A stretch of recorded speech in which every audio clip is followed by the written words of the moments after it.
And we are live, everybody. Welcome to the Treasure Trove. That's the point. I need the book, Treasure Trove. I hope everyone is doing well. Lauren, can you put that paperwork up, please? We are. I hope you're doing well, Skipper. I'm sorry if it was quiet last night, or not myself. I've had a stomach ache and I got a bit of one again today. Anyway, but good news on the old good front here. I've got, and I don't know if anybody's going to come in and see this. These are all pre-decimal coins going back for Queen Elizabeth and beyond. Lots. So, yeah, don't let me grab anything though, Lauren, will you? Because good boy. So I've been doing a video on that this very moment, and I haven't had a chance to catch up with comments. I apologise. So I know I'm behind with comments. I will catch up with everybody.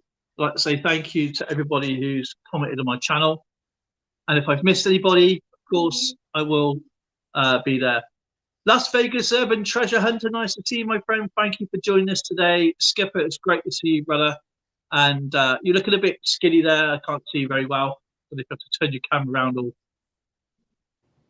who looks skinny? Did you say I look skinny? You look skinny, yeah. I don't understand that. I'm still eating my cookies. Oh, hang on. I'll show you how skinny you look. Ready?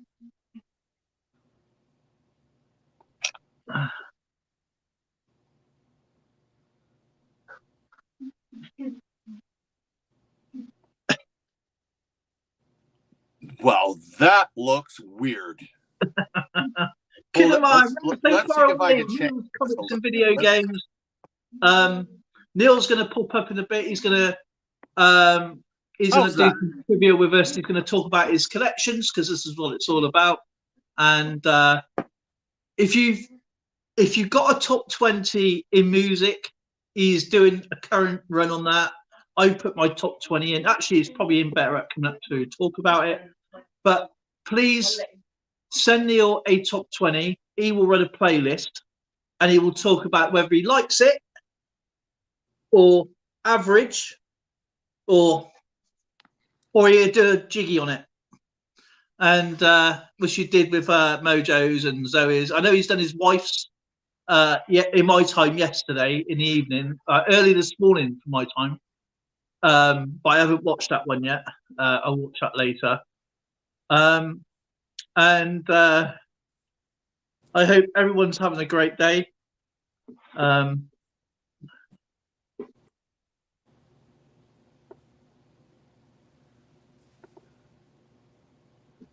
worry about that. I was doing it with the skipper not being here, but he is here. No, you're more than welcome to come up, of course. Of course you can.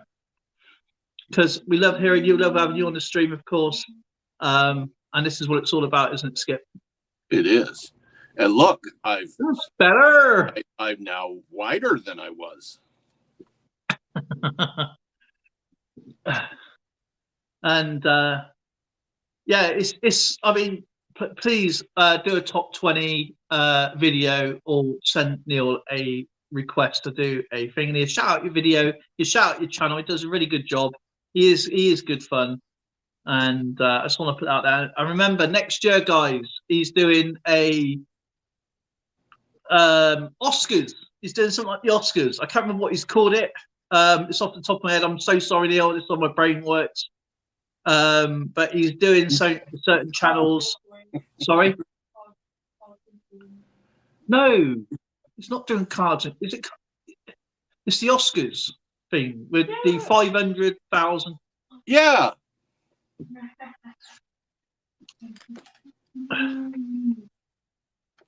It's going to be on all things. But anyway, Coins and Cards Awards 2023. Coins and Cards Awards 2023. Sorry, okay, I couldn't remember. If you want to come up, babe, and talk, you can see you.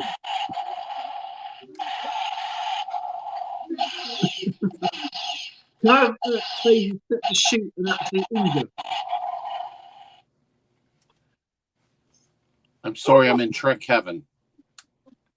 Exactly, Ran. Thank you so much, my friend. I appreciate that.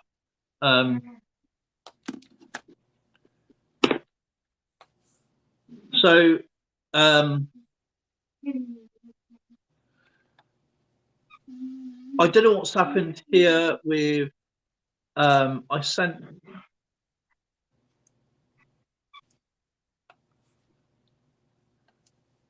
I sent a package out a while ago to Love Rules, and he hasn't received it yet, and that was a while ago. May take longer in Japan. I don't know.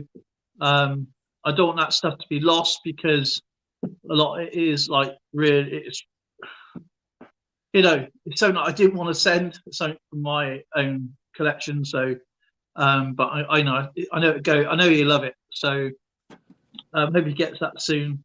Well, sooner, any time sooner.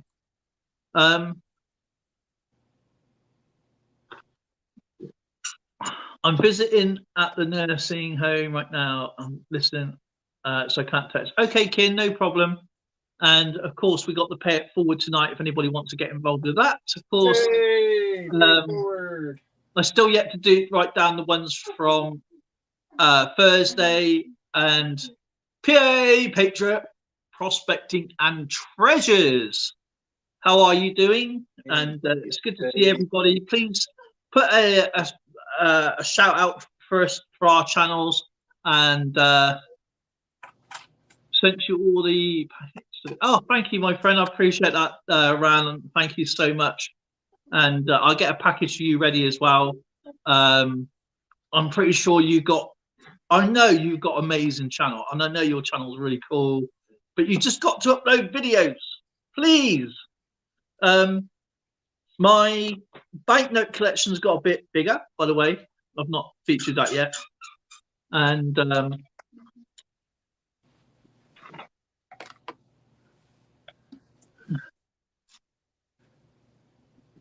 I'm trying to get it into some kind of perspective as well. So 20 kayaks there from Neymar. Look, it's Canadian dollars there. Look, we have. That's uncut. Oh wow. Alicia, there's Alicia. White Mojo Wolf, how's it going? Alicia, that means Bran is around somewhere, hopefully. And of course, this is from Vietnam. So we got 2 obverse and 1 reverse. Madagascar notes. Some more there. I need to go through these again because I should label these ready. More banknotes there. Drop it in and thumbs up real quick. Got to go. Take care. Some work. So, okay, White Mojo Wolf, thank you so much for stopping in, my friend. Really appreciate you. And I hope you are doing good. I need to watch one more video of yours. I think you've done a live stream. Obviously, games. I can watch a little while, but it makes me go dizzy. And that's why, with Niels, when he's doing his live streams the other day, I watch him afterwards. US banknotes there, some really rare ones there. Oh, he's at Cadets, is he? Okay, it's cool. Good old days, Cadets.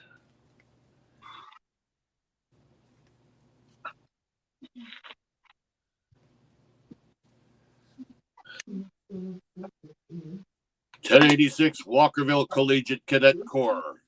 Move to the right in column of route. There we go. Some more there. Right. Turn. I'll tell you a story in a minute about when I was on parade. I'll tell you, it's actually quite short. And you probably see this happen a million times, Skipper. It was my very first time for me. Now, Here, I got 2 blanks there. It's because it's going to be a 20 and a 10, of course. That's going to be for that one. More. And there's the British Armed Forces money there. And the reason for this is actually really interesting. It's quite simple. Is because when soldiers go away, rather than having real banknotes to buy stuff, because you do, they would use emergency banknotes. So if you ever get captured, they can't counterfeit the money. That's one of the reasons. Very interesting. Korean notes. We were always issued the local currency. Well, that would make sense, I suppose. It depends what conflict you're in, I suppose. Yeah. I think this is probably going back, like, I don't know, probably the same thing, I think. Like the African tours and stuff. I know it's about so the enemy can obviously counterfeit. And of course, I think what I think another reason is that when you're a serviceman like you were, I think as well when you got issued that money, when you used to take it in probably like the Bureau de Change to get the local currency. So obviously back in the day you didn't have the cards, did you? You know, like you can today. You know, you can draw out whatever you want in whatever country. So yeah, we had a paymaster that we went to in the camp orderly room, and the paymaster would give you a choice of being issued American. There's never any Canadian. It was American or the local currency. In the case of Camp Zawani, it would have been in shekels. Yeah. So what we found was if you got paid in American currency and you drove every time you went down to Tiberias or one of the local places that had an Israeli bank, you take the U.S. currency and you get 10 times the amount of shekels as you would if you got it up at the camp. So we're literally, I went up, I think it was around $350 US. I went down to the Bank Leumi in Tiberias. I cashed it in. Now, again, this is 1982. I walked in there and they asked me if I wanted an escort because of the amount of money that they had just issued me. And I'm like, whoa. And there's the interesting thing, of course, that is similar in any theater of operations you go into. You have basically a local trading or the local currency and buying things, or you had like the tourist rate. Yeah. So if you got to know people and you bought local, everything was cheaper. I mean, big time. Where if you went in like a tourist, it cost you a fortune. So you always tried to work and learn a little bit of the local language and find out where people would accept you as one of their own. Yeah, it's probably better to know something about the culture and stuff before you go anywhere. I can still remember driving into Tiberias to buy groceries for the camp. And I'd pull into my local falafel stand and I would go, Mana ahat falafel, the Coca-Cola bevakasha, and 10. And he put it out, and it cost me next to nothing to have the Big Mac of the Middle East with that nice cold bottle of Israeli Coke. It's probably better. Anything's better than our Coke. Anyway, you probably heard today one of the Queen's Guards fainted, which is very, very common, especially in the Queen's Guards where they're wearing a lot of uniform. The uniforms are very heavy. And they're obviously stood there for 6 hours of the day. And of course, people may think it's actually quite easy to do. It's not. It is very difficult to stand there and the reason why I'm saying this is because my very first experience of someone actually fainting while on parade, I think this was the 1986 Remembrance Parade, and it was absolutely freezing. The ground was white with ice, and don't forget, there's not just the service people. There's the Brownies, there's Cubs, there's Scouts, there's the St. John's Ambulance, there's obviously the veterans, and many other walks of life going through. So there's hundreds and hundreds and hundreds of people, and probably 10 times as more people then than there was today. But the problem was we already done our walk around. Okay, we already done our walk around. So that means we go from the car park. Obviously, you're not going to know which car park it is. Then we go up down the street and back down again, just to get us in order. And obviously, you've got the bands playing. Then obviously, you've got the crowd waiting around. And this particular day, we heard that we're waiting for the Salisbury soldiers to come because apparently they have to go uphill. And because the ice is so thick there, they couldn't get the band up the hill, so they couldn't march. They would slide in. Right. So, and in Christchurch, where we go, is also uphill, but it's not as big. And the hill is quite steep, but it wasn't as frozen. So we had to stand there, and first of all, they're doing attention, stand at ease, attention, stand at ease to keep us warm. And don't forget, you've got Brownies, okay? Now, we can see the Brownies to our left, and they're only wearing these like little jacket and a little Brownie uniform. Of course, they're freezing cold, you know? And again, we're waiting for this coach to turn up. There's two coaches to turn up, in fact. One was for the band, and they didn't have to, they played their things behind. And the servicemen got off, and it was only the army there that day, yeah, the Brownies, and so we've been stood there. Now there's a guy who went to the Air Force. He went as a helicopter pilot. His name was Corporal Card at the time, but he was stood on the curb. Now he's a tall lad, really tall lad, and anyway, of course, we stood to attention, and then we stood at ease. Now, if they had said stand easy, it wouldn't have been so bad, because that way you can sort of natter to the person next to you and keep you warm, and you're not in attention, you're not really doing anything. But they went to attention to stand at ease. Now, when you stand at ease, your hands behind your back, and you've got your legs apart, right? So it's like a middle of an attention, so to speak. Yeah, you're still pulling down on your arms. Yeah, you're still doing a downward force. So you're still cutting your circulation a bit. Yeah, and now we've been stood like that now for 45 minutes. Okay, it's getting on to an hour. Okay, now Corporal Cutler says he's quite tall, and he stood on the curb, and all I see him, he's like, now I'm one row back and two to my right, and he just went poof, well, his hands behind his back, and fell forward straight onto his face.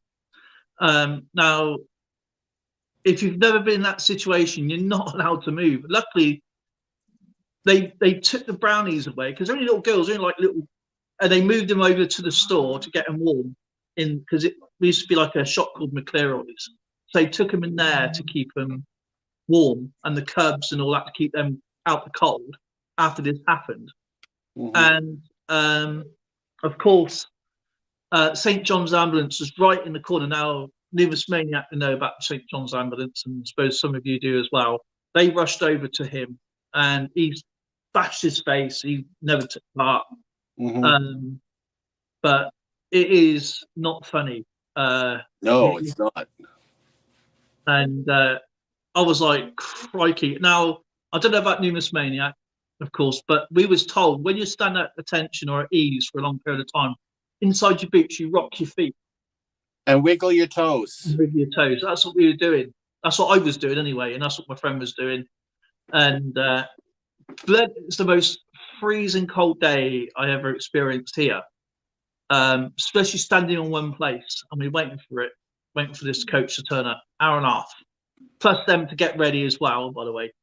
And you know where Salisbury is to Swindon, you've been on that route. It's not, Yeah, it's not an easy trip. It's not a quick trip, and it's all because they couldn't get the ground was so icy they couldn't get up their hill to the church. Ooh, the narrow roads too. Yeah, but yeah, it was we have to go up the hill to Christchurch, but it wasn't as frozen. It's still slippery, but wasn't as frozen. But man, that was a scary moment, because it was the sound of it. It's the thud. You just fall how you stand, really. And you've probably seen that numerous of times, Skipper. More than once, and it's typically either someone that I mean, you still if you're the platoon commander, you should know better. You know, you do for your troops that you would want to have done to yourself. So you don't want them passing out. What typically happens though is guys have been out and they party and they're not feeling well, or they're rookies and they don't know better, and they're the ones that typically are the first ones to go thundering in, because the guys that have been around for a while, they know the tricks. They know to rock on their heels or wiggle their toes or do little things to get the circulation going. You have to. You have to do that. And you get a guy that's feeling really crappy, they'll thunder in every time. And typically, and you're not allowed to move, not unless they've changed things. When they go down, you're down. Boom, you're down. Yeah. You have to wait until somebody else comes. You can't break formation. That's right. It's really rough too, as if you've got bayonets fixed, and I've seen that happen. Yeah, you can get impaled on that. Yeah. But yeah, it's I mean, there's lots of Queen's Guards, because they're in like even a hot day and they got the bear skins on, heavy uniforms. Ooh, that would be wicked. And they just go down like dominoes. Yeah. Especially if one at the back goes and they go into the one in the front. You know, they get pushed forward, and they get I mean, Austrian Stacker's probably seen it a few times. You know, with because obviously he's serviceman as well. He's probably seen that. He's probably led a parade, knowing him. Oh, I'm glad Austrian Stacker's in the house, because I gotta tell him, we spent a full hour the other day watching your videos, because apparently we're Christmasaholics in this house, and you got some incredible footage. Yeah, isn't he? In there of the way that the streets are done up. Holy! Now my wife wants to go to Vienna. That's where Zoe wants to go as well, isn't it? To Vienna for Christmas. Oh, it's bloody beautiful. That was genuinely a fun video to watch. All of them were. It looks so picturesque as well, because it's like, if you've never seen him, go and check out his videos, because as I said, it is amazing. Yeah, him driving around in the winter time. He knows I love his walk about videos. Sorry? Driving in winter in Austria is just like here. I'm like, oh yeah, I feel at home. Almost a whiteout. This Kukiana. How are you doing, Kukiana? Kukiana loves doing singing. Great singer. And she's watched. I don't know. Yeah, I don't even pads on my things. That's crazy. Where's Kukiana from? I believe Philippines. You know what? My cousin Paul, his girl has got YouTube and TikTok, and she fancies herself a singer too, and actually she's pretty good. So what is it? I find that in the Philippines they really like to sing. Oh, they love it, don't they? They love it. I do you know what? I go to their channels, and I sit there and obviously I'm doing my work, whatever, and it's actually really cool to actually just listen. And obviously, I have to use Translate to see what they're saying, obviously. And so I try and write back in their language using Google. I don't know if it's right or not. I ain't got a clue. But they said, yeah, it's fine. It's all good. So, and they're really welcoming as well. They love it. And still on the ads. What? Still on the ads. You know, thank you for the birthday gifts and also like singing, but nobody likes listening to me sing. Why? Come on, Aston. I'll listen to a version of Edelweiss. That's actually a fun fact because they still don't know. Austrians don't know the Sound of Music is. That movie introduced a lot of us to Austria.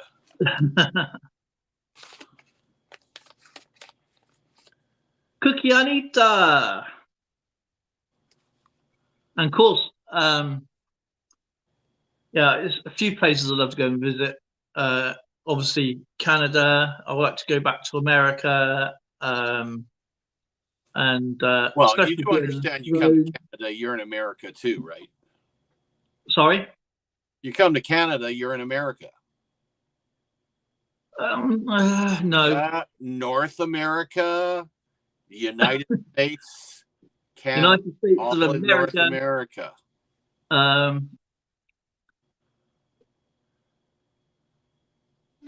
Holy smoly, the Sound of Music.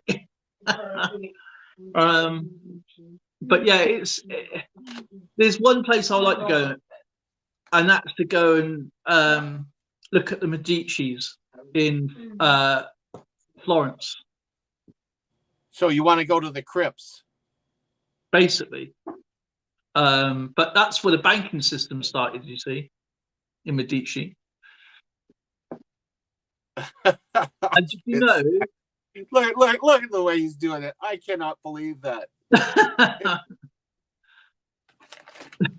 Oh my goodness gracious! And the funniest thing though, in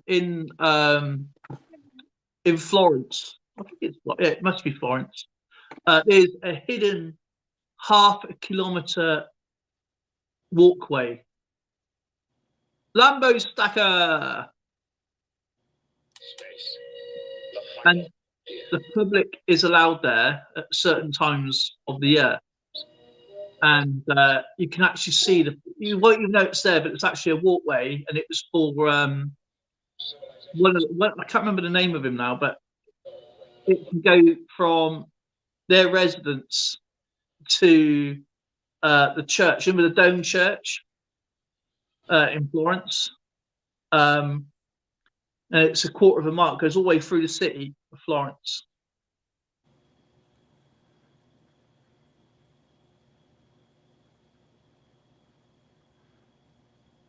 Firenze? What is Firenze? That Italy? Firenze, Italian. The Vasari Corridor. Is that what it's called? Austria, Lambo. Austria, Lambo, the Numismatics.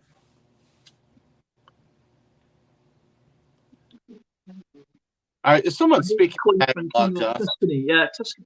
Do you know what? I think I've got a Tuscany coins. Yeah, the Vasari Corridor. That's it.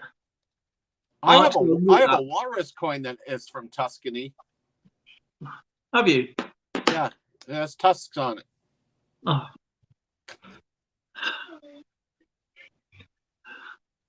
You'll have one with ebony and ivory on it in a minute. Miso. Miso means mega love. Shout out. See? Mega loves and shout out. Here we go. I'll show you. Whack your links in, everybody, of course. Actually, I don't know if it should be moderators. I'm pretty sure. Oh, no. Here we go. Sorry, Kikiana. There you go. That proves it. Jar Jar Binks speaks Tagalog. I have a coin. Me so not understand you.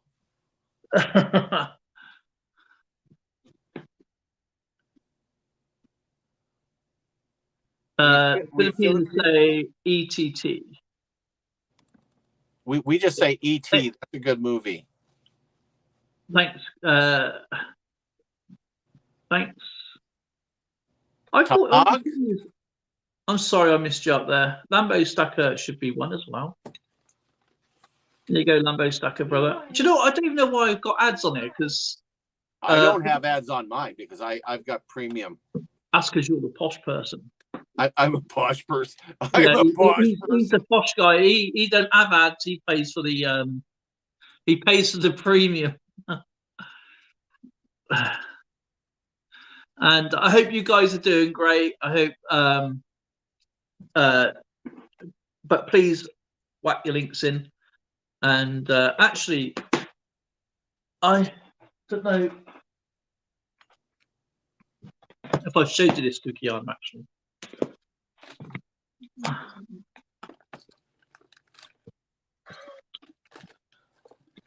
I found it. Trying to dance. I'm doing the one thing Dale doesn't like doing with his flips. What's that? Staples. No, I don't. I have got staples in, but I am going to take them out and replace them in so many ways.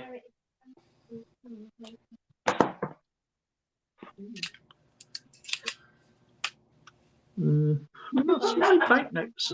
You mean so many brown? Papa G stuck on brownies for some reason. Papa G. They are little girls in little brown uniforms. Yeah, not a dessert. They're in the brownies.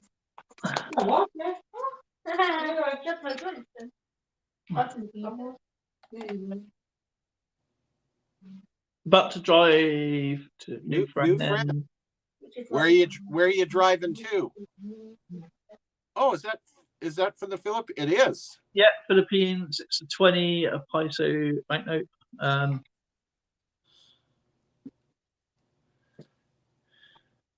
And it's interesting how so many of their things carry over from the days of the Spanish. That's true. No, I didn't know that.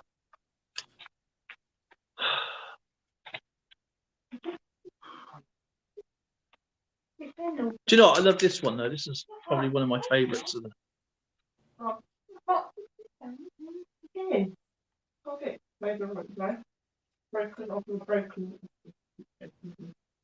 And actually, Austrian Stacker, we're here to promote your channel. Yeah. So you put your link in, and let's start sharing everybody's channels out there. Exactly. I'll put links in if you want. Yeah. We're also here if you've got something you want to share with us. I'm currently making my prepping a package for Dale here. Oh, Austrian Stacker, I've sent out your package, by the way. Go to channel. That's more.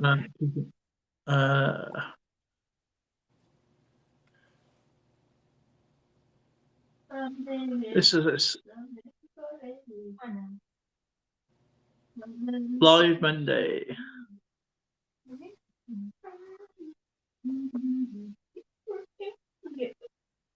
There we go. Cookie and Nita.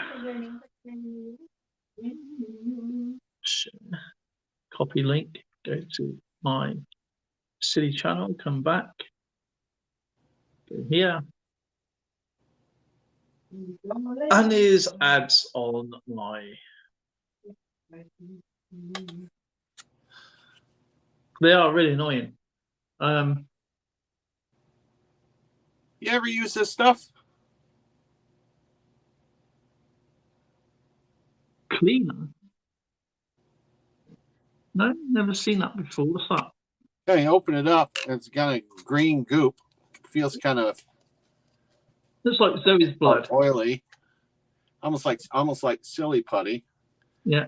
And you push it onto your keyboard, and it's for cleaning your keyboard.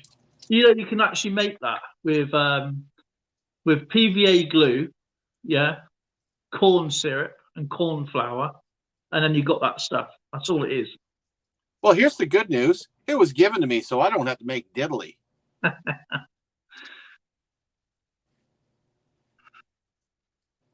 that's all that stuff is. It's just PVA glue and some corn syrup and PVA glue. Right, let's skip that stupid ads.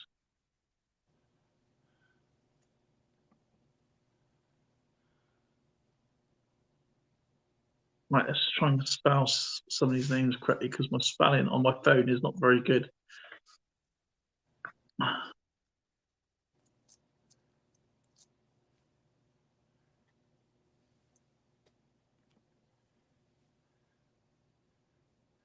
Right, far away is a collector.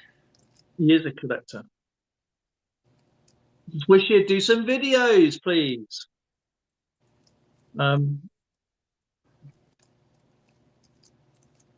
He'd probably do a video on like a grass lawn or something like that. So here you go, Dale. He said do a video, he didn't say what of though.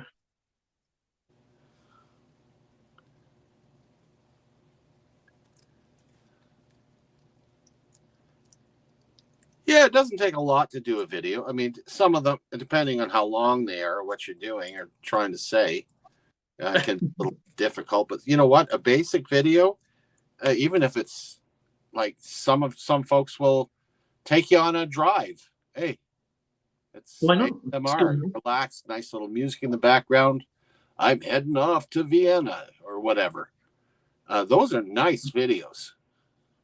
I like the out and about ones. Yeah. I mean, some of the ones that I've had the most hits on were the ones that I thought were absolutely terrible. Like the day I went out with Bill and I forgot all of my equipment for metal detecting and I didn't find anything. I had more hits on that thing than I did on one I worked hard on.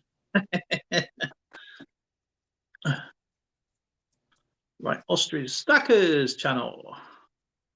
Austrian Stacker.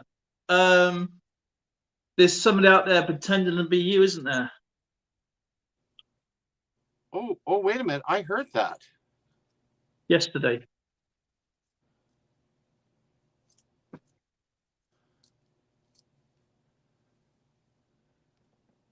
Let's get Mr. Austrian Stacker.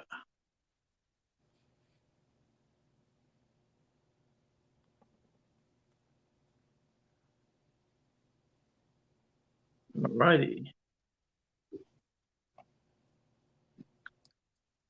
I found a channel today and I forgot to subscribe to him. He's doing 48 silver of the Queen Elizabeth, his favourite 48 silver rounds of Queen Elizabeth.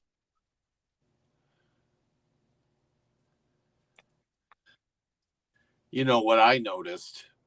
A lot of these scam coin companies that put out the junk that say, "Oh, super rare," celebrating the life of Queen Elizabeth II. They're popping up everywhere. All these overpriced junk coins. It just blows me away. They're so overpriced. Do you know? I'm going to ring up Change Checker tomorrow because I'm going to find you a video in a minute, right? And they clearly say that they don't put values on their coins, right?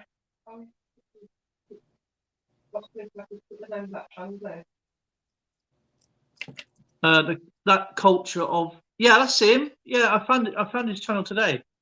That's culture of current. That's it. That's the channel. Thank you, Austrian Stacker. I can't speak for the UK, but I can say for Canada, they will most likely just change the obverse. the reverse will in all likelihood remain the same on most of the currency. Yeah, I Except, think they of course, just keep it generic.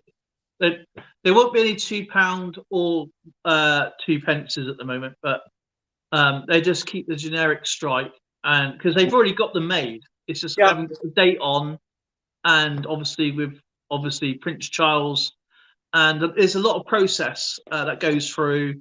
There's obviously the artist, because it's done by the artist. It's got to be approved by obviously King Charles.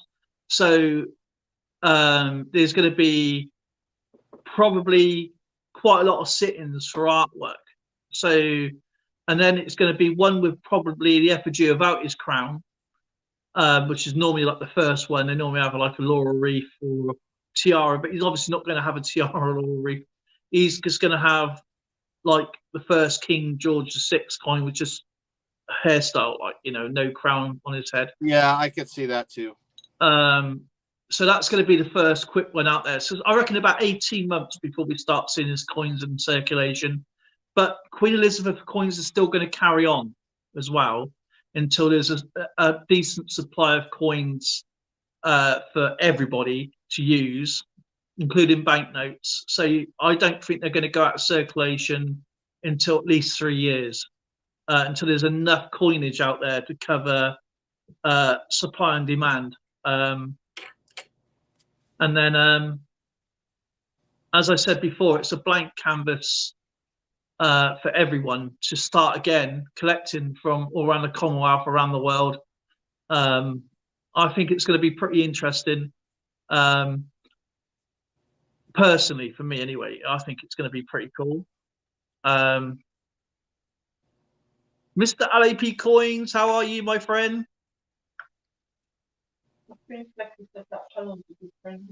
Oh, is he? I stumbled on his channel today, and I was watching the one.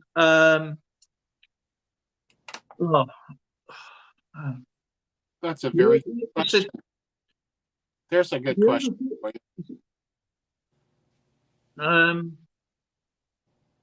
I'll have to.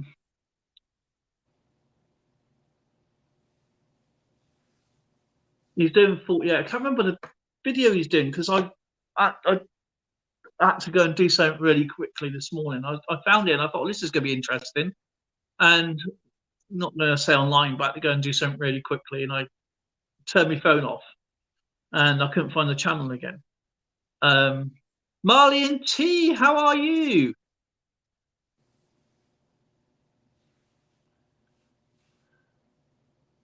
I haven't seen Marley and T for a little while.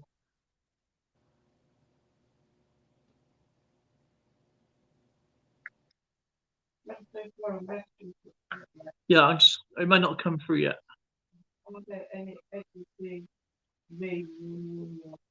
Edward VIII. There is Edward VIII coins.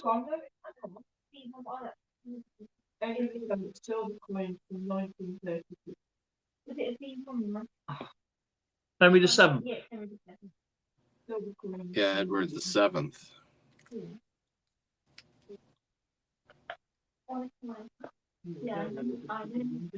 Why is my chat not catching up?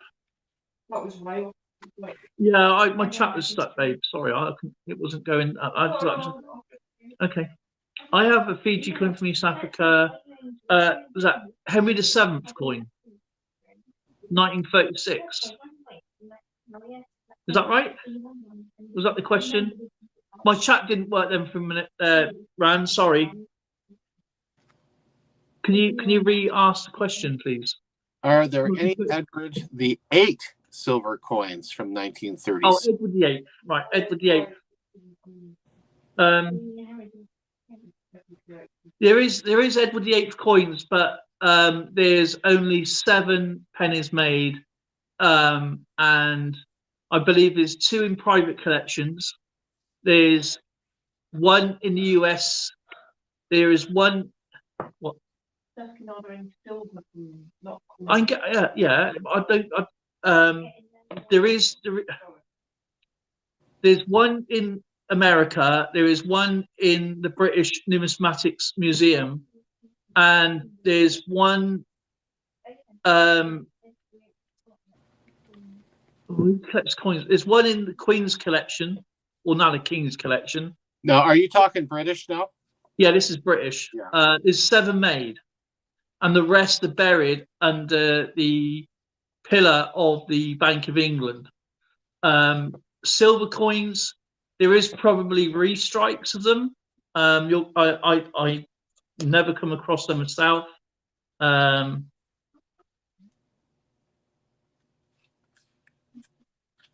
My search anyway, 1936.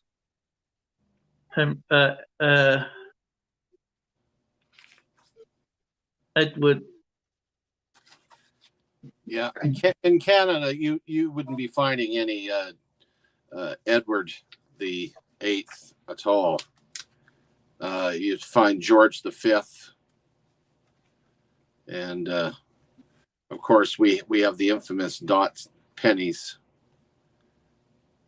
But then it goes on to George the Sixth.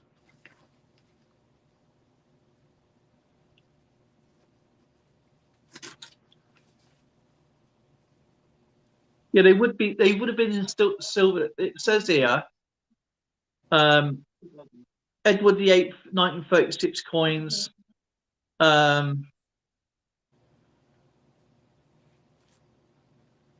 There is Edward the Eighth restrikes, and this is one with the silver collection. It's part one of the Three Kings, and it's £125. But I would do research before even parting with any kind of money, of course.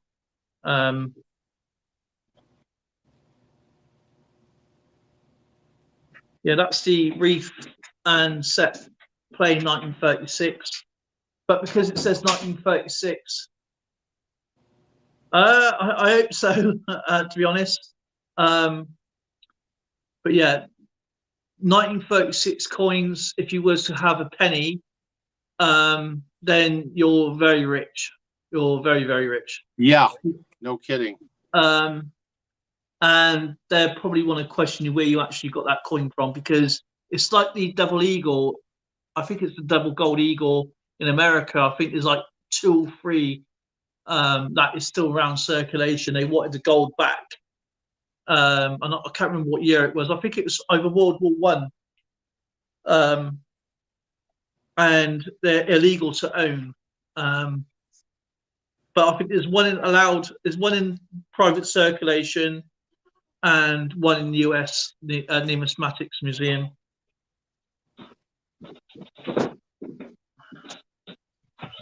But yeah, there's only one made. Obviously they only started making the pennies first. The Irish Collector, nice to see you.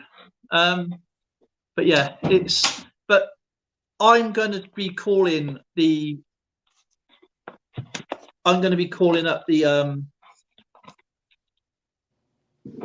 what's their names?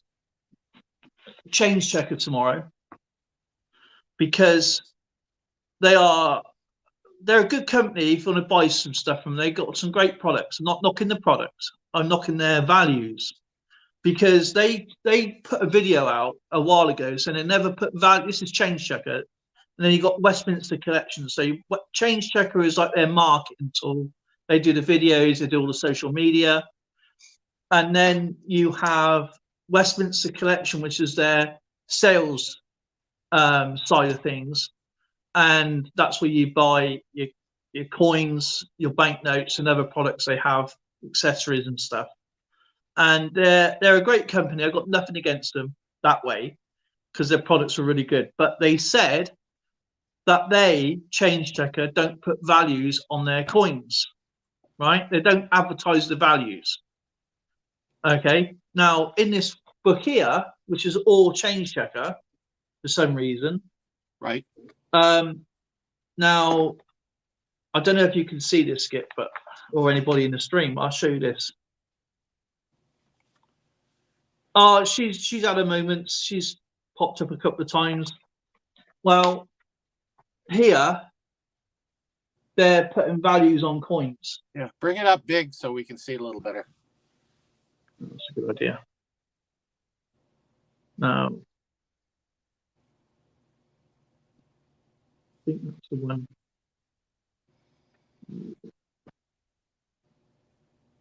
Now, this is from Change Checker, okay?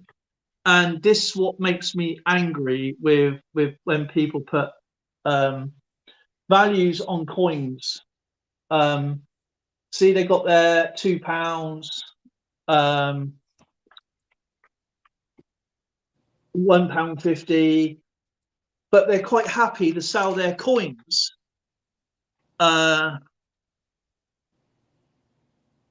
Yeah, Kew Gardens are all in Christopher Collector's album. Now they got the Victoria Cross at £1. They got now they specifically said that they don't put values on their coins. Okay, a 50 pence is worth 50 pence, whether it's a Kew Garden or a Victoria Cross or a Shield coin. Right. Now they're saying that these coins are worth, but they're going by eBay prices. Now, eBay to me is a great site if you want to buy something. Got nothing against eBay, but it's like me going, right, I've got a car.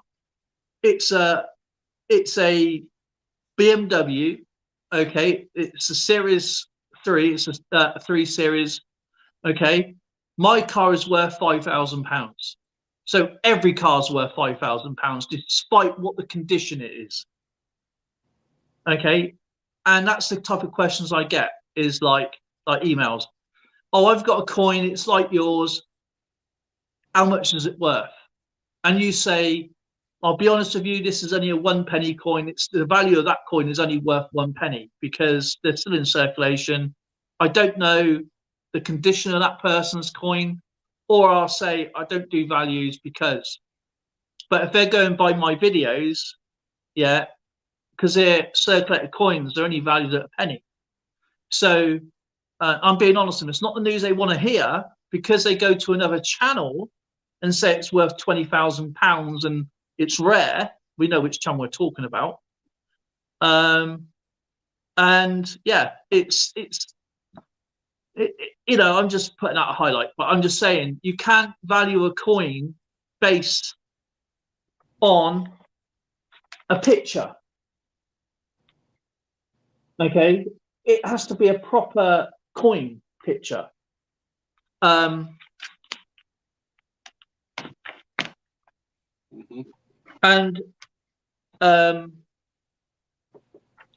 they go on about the Kew Gardens.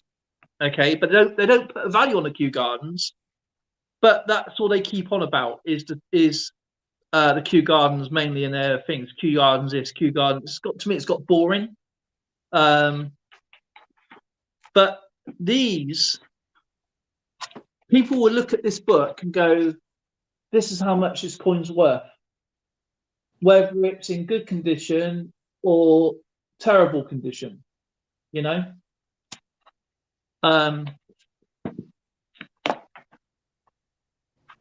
Well, yeah, I know Austrian Stacker. I'm just saying that I'm just putting that as, you know, a perspective.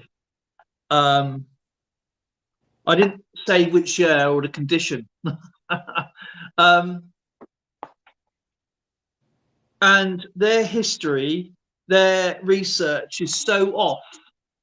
It's terrible. And I've actually, back in 2016, Zoe bought me an advent calendar.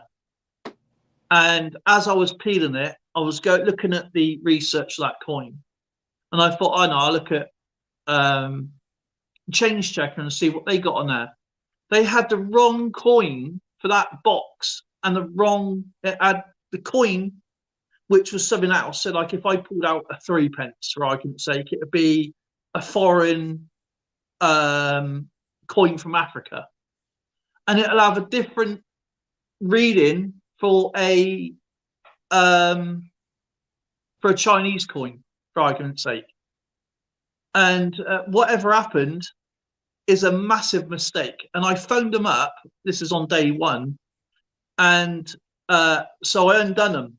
I undone them, and everything was wrong. And I corrected them on the phone. I said, that's got to be this. They was going through it. But it wasn't about gaining. It was about, look, you got your things wrong. Whoever's been doing the research. And another thing they do with the vintage figures, they add in the BU and the proof sets as the vintage figures with the circulation coins, which is completely different. You know, you should just use the circulation coin vintage figures.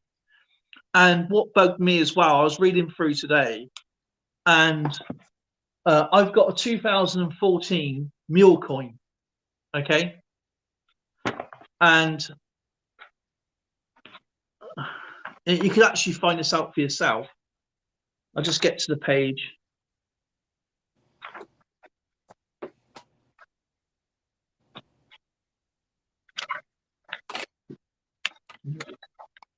Right, okay, this is miss and restrikes, okay?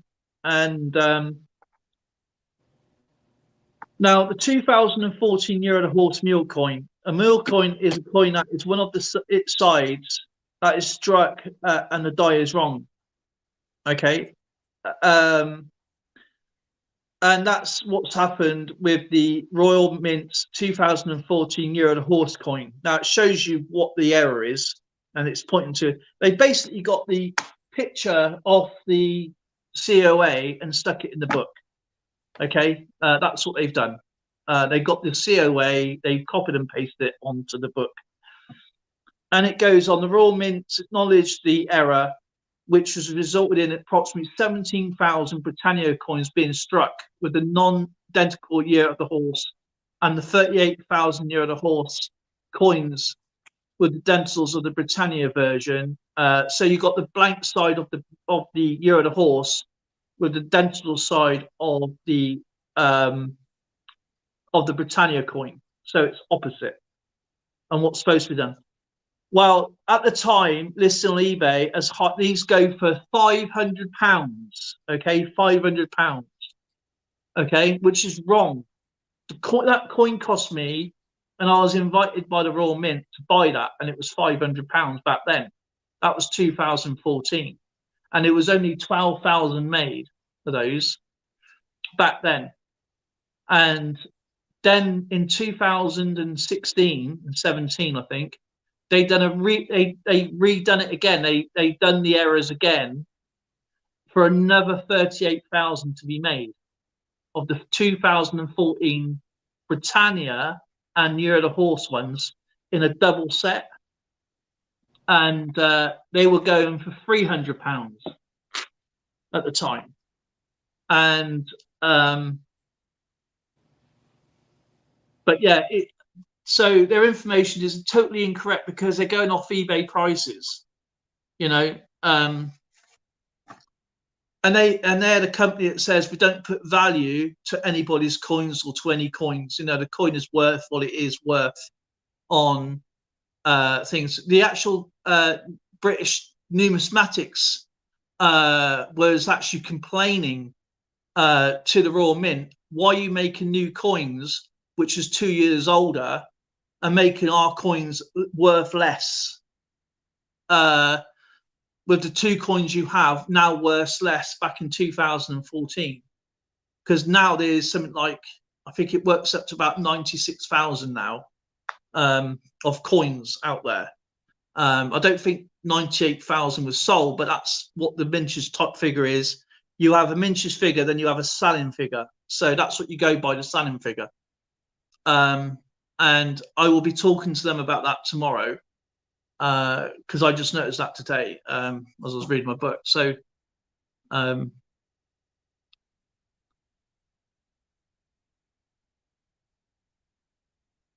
22, what's that? 2,201.59 Canadian ounce, an ounce today. But yeah, £500 for that coin that cost me back in the day at 2014, and now they're saying it's only worth £500. It doesn't tell you whether it's in the case with the COA slabbed or it's out the case with no COA, and these are going for this much. So now they've knocked down the price of my coin, which is probably worth about £1,000. I wouldn't sell that coin for level money anyway. So is it going to be worth less now because they said so and they're a big company? So they basically knocked the value of my coin for that article, and everybody else's ones as well. That's bought the coin back in 2014, and when the Royal Mint redone it back in 2016, it lowered the price again of the original coins. So I'm going to have a word with them, and they should be going. If you're a company, the last thing you do is go off eBay prices. You don't, eBay is just a guide on an average of what people sell and buy stuff for. Now, I can put a coin on there, and I can buy a coin for, say, £2. The next day, it could be £6 or £20. It's just unfair for everybody who gets into these change checker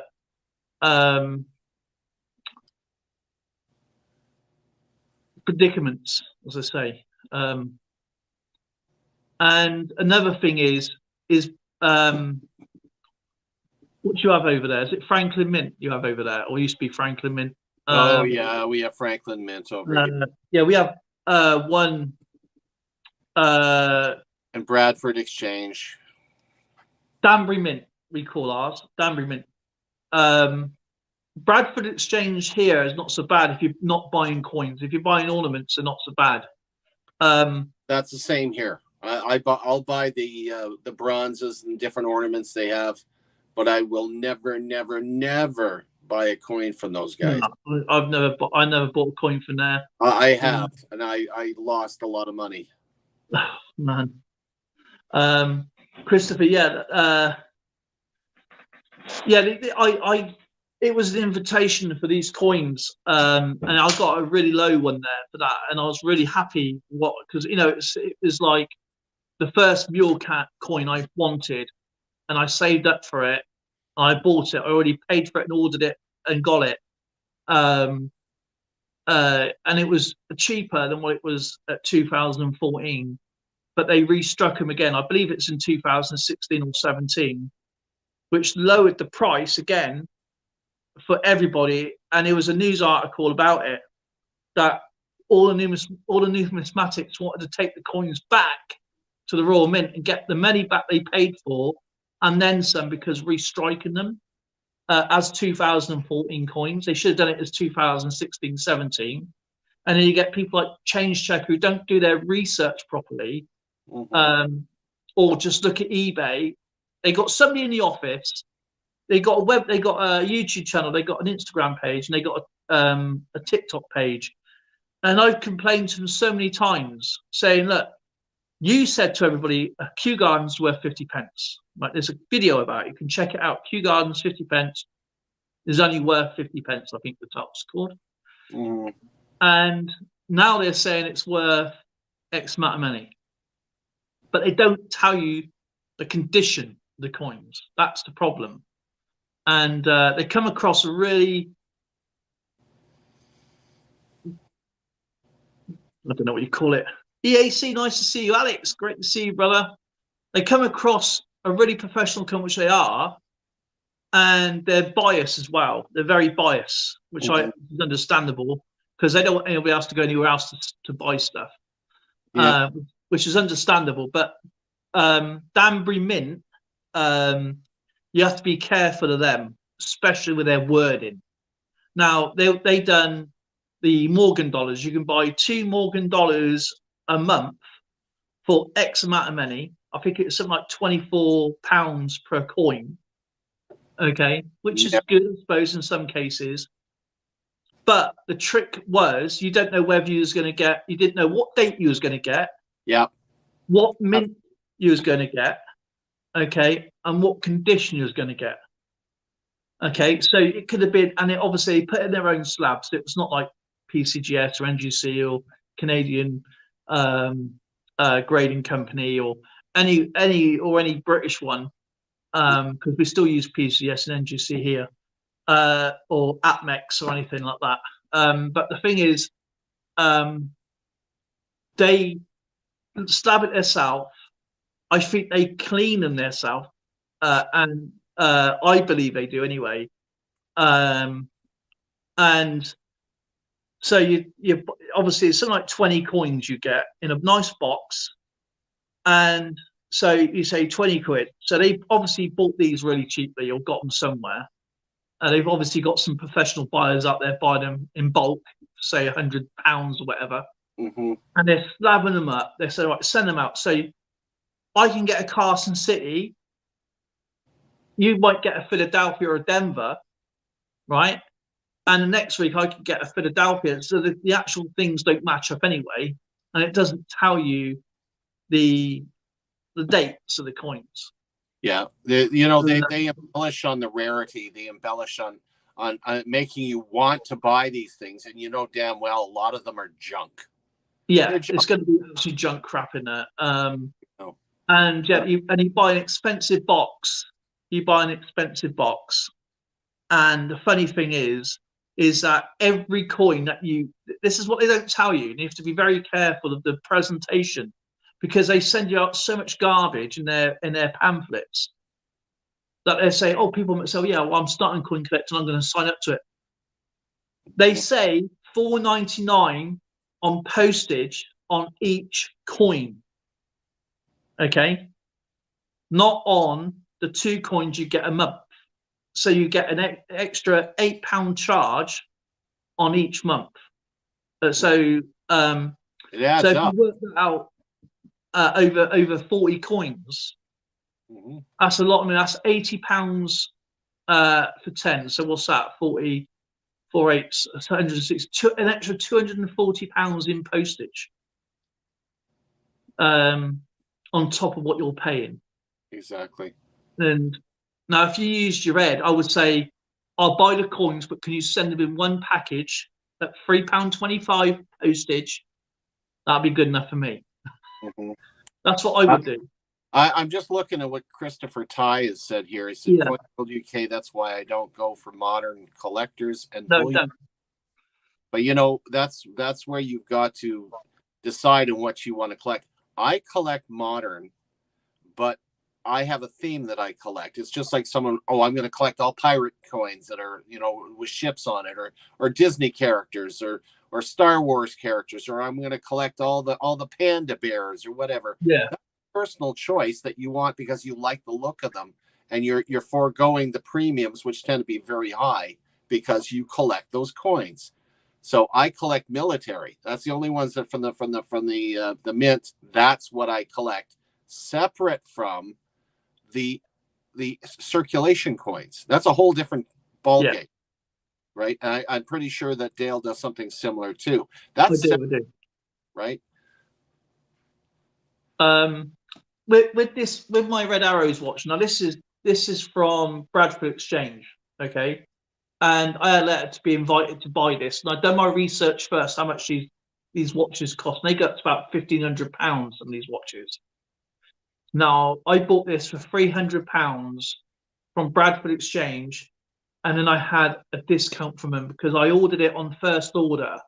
Right. And you had to reply within 6 months. 90 days, 3 months, 90 days. And then they leave it for 3 months, and they do a second reorder.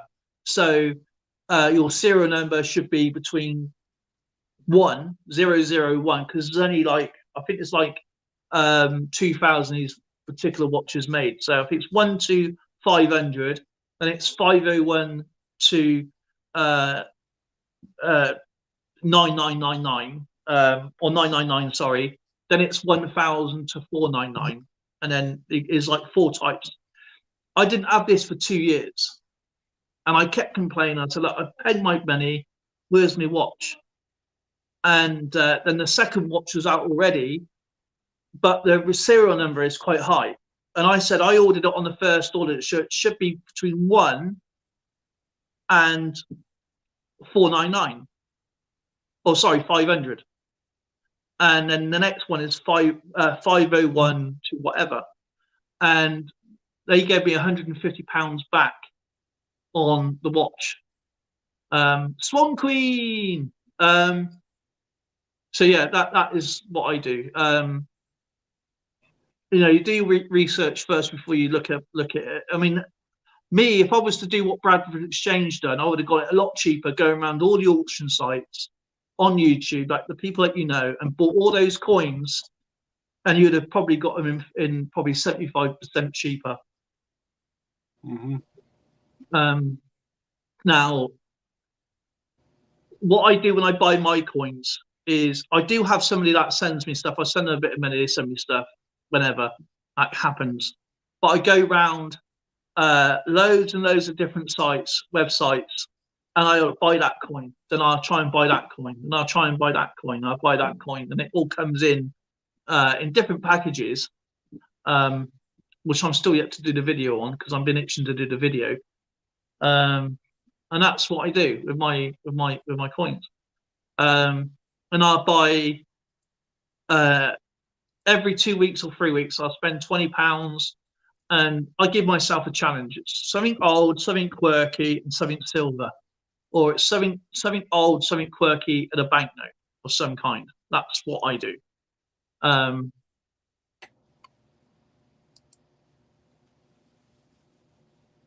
But I always try, if I look at what some of the sites, I have used eBay, but I've been burned a couple of times on eBay. I'm not saying it's, you know, that's me.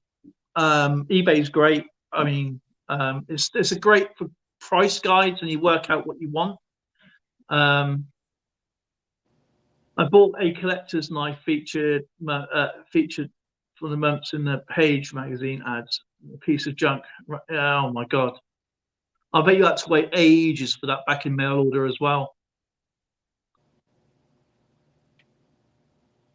But yeah, it is a bit of a shame when people do, because you can get put off with these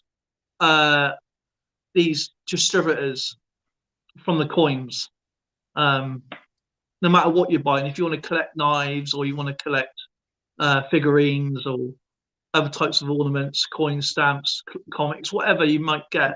And there is some people that, as you said, are dodgy, and they ruin it for everybody, saying that something's rare, something's, you know, extremely scarce, and you know it's not. And when you question them about it, they don't answer. You know they're up to something. Irish Collector's been a member for 7 months. Wow. Time does really fly. It does, man. Thank you so much, my friend. I appreciate you. I really do. I hope Lisa's doing good. I'm bringing back Battle Chat very soon, but in a different way.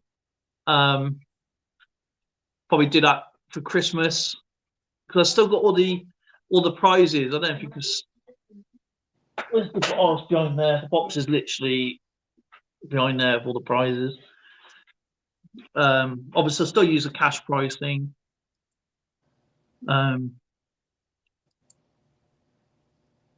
anybody else got anything to feature or share or anything like that? I've just been doing a video just before come online. Whoops. And I thought this would be pretty interesting. The coins here from Queen Elizabeth.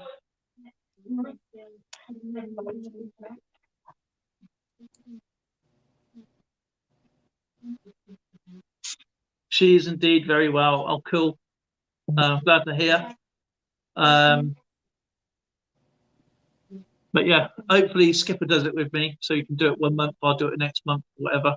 Oh, of course. It's going to be basically. It's not going to be questions. I don't know whether to introduce the ships. I think the ships are more fun to do it with. Knock out, obviously, 5 ships. And only 3 you can win on, of course. So there's going to be like 3 winners at the end of the month, and or so many questions, and whatever happens.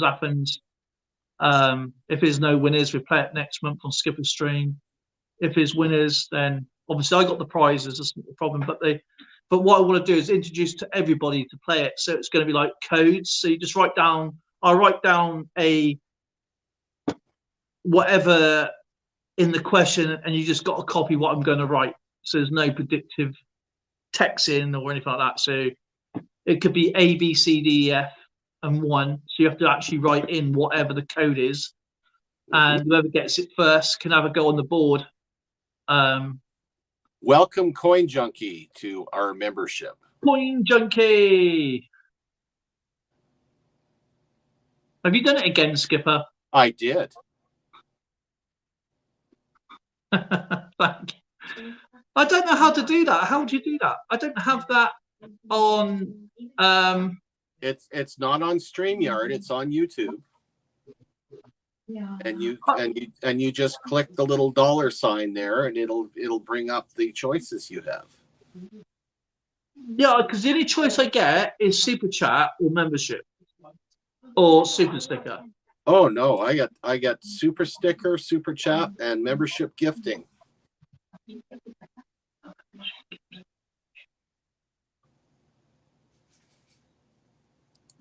Membership gifting.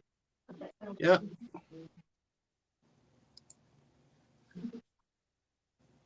That's it. That's all I have on mine. Oh, I'm just going to give yourself a super chat. Hang on. That's all I have on mine. Mm-hmm.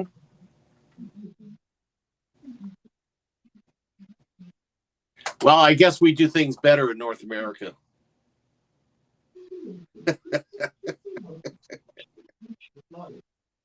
No. You can watch this with the TV license, provided, say, like you're watching, say, the Queen right now, because under the Queen's rule, it's all like ITV and BBC. Yeah. You can watch it free because they've been told they have to do it for free. That's in up to the burial. But if you're watching football live and you watch it on YouTube, because it's from a broadcaster, you need a TV license. But as I'm not a broadcaster and I'm not actually an entertainment, I don't have an entertainment license. Yeah, that's it. That's the difference. So anybody that's doing a live stream who is not a broadcaster, basically. So if you're watching Fox News, because they got their own YouTube channel and they're not British, you can watch it. So if you're watching Sky News Australia, you can watch it. But if you're watching BBC, then you need a TV license on YouTube. Anything else, not even gaming or anything like that. So. Oh.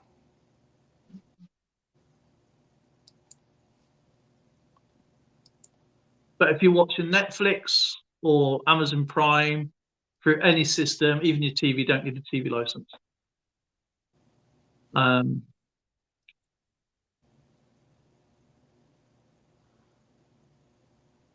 Sounds like cool. At least it is. Lisa, that's.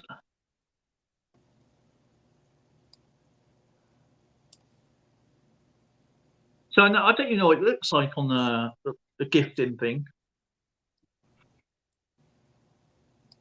I knew it was coming because obviously I had the thing, but it's not even here. Christopher Tyson, hi, Irish collector.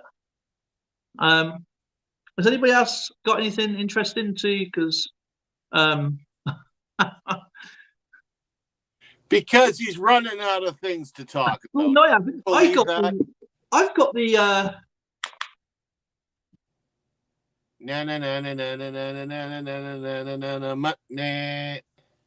the pay it forward that you can talk about. Well, yeah, I guess we could talk about pay it forward if we want to. So we have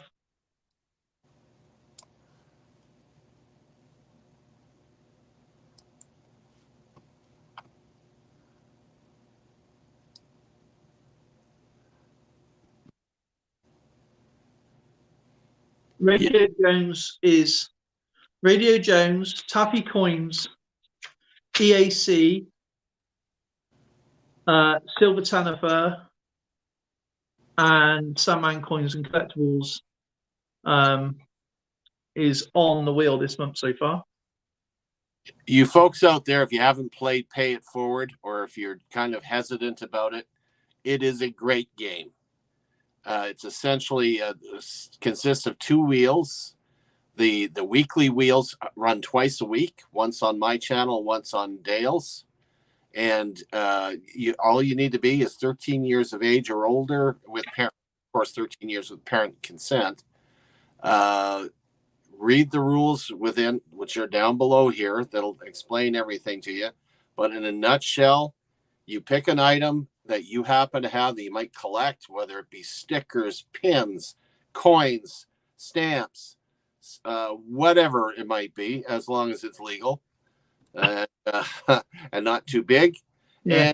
And get that item to be sent to the winner of the end month wheel. You set it aside, and by your commitment, you get to get onto the daily wheel. So you play the daily wheel. If you're picked, then you don't have to commit anything more to the end month wheel. If you don't pick, then the next wheel that comes up, you get a chance to do it again, and you just add that into your little stack to whoever's going to win the end month wheel.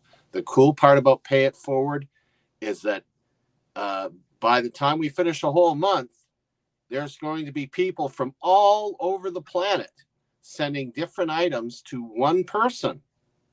So it's a little bit unique from anything else that you may have seen on YouTube before. It's a novel idea. So if you have something, just put a 1 in the chat. Put down what it is that you want to commit to the game for today, and then you just set that item aside for the end month wheel, and that's what you'll be sending in. So that's your buy-in when you is that little donation, whatever it might be. So let's see some people going in. We've got quite a bit, don't we, Dale? We do. I still got to put in the items on from Thursday, but we got 1, 2, 3, 4, 5, 6, 7, 8, 9, 10, 11, 12, 13, 14, 15, 16 prizes so far. Ran so far away is on. What else is it? Thank you, Swan Queen, for the super sticker. It's really, really kind of you. Appreciate that. Ran so far away, the coins aren't sent to Dale. They're sent to whoever it is that wins the end month wheel. Good job. Nick Molnar. Yes, anybody can play. Anybody can play. You just play what it is you want to send in, and that's your buy-in to today's wheel.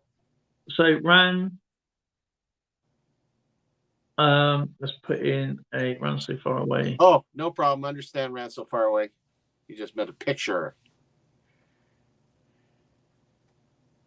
Here's 1 silver coin, a silver coin. Okay.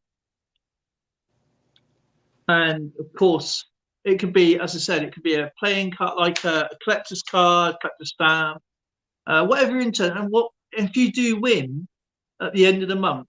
Because the weekly wheel is just basically lets me know who is going to be. And at the end of the month, we have what we call a last player standing. So if there's 10 players, then we'll spin it until the last player is winning that particular, and everybody sends out what they put in to that one person. And whoever wins, please put your email and your contact, not your home address, but your email or your Instagram page or your TikTok page or whatever you need to use. So people then, because obviously we don't give out addresses, we don't give out personal information, and put that in the chat for next week. So people can email you directly, ask for your address, so they can send you their prizes directly. And remember, try and keep it small, not big. You know, don't want to be overpriced for everything. But if you are sending like toy cars or die cast or anything like that, you know, don't forget it is around the world, so that's something you have to consider. And the good thing about this as well, because this is Numismaniac's baby, isn't it? Really, you come up with this idea, and you can keep what you like. And if you want to play again, you can use the prizes that you have that you may not be into, and you can use them for your Pay It Forward game for next month.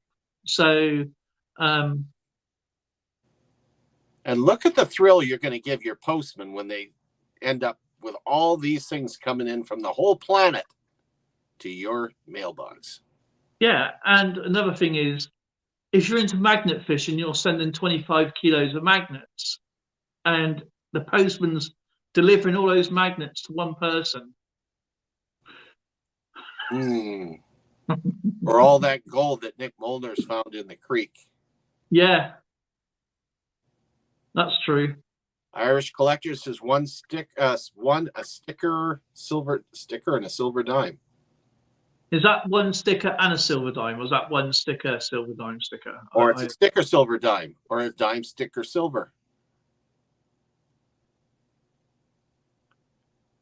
Rand so far away says 1 gram of white powder. Excuse me. He's on about flour.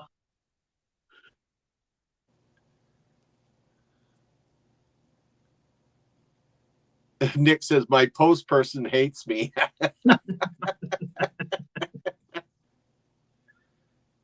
They probably see your name, Nick, and go, he can come and collect it himself.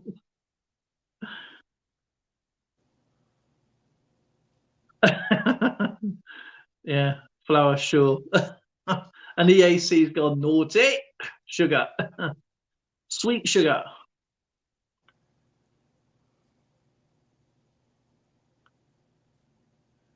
So, one sticker, silver.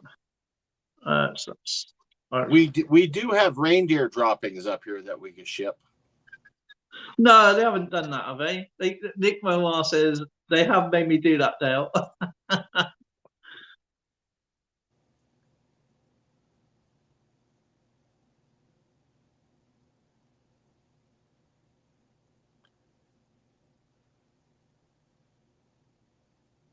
Sugar, sugar, honey, honey. I'm playing with the goop again. I can't get this. Is like silly putty, this stuff. I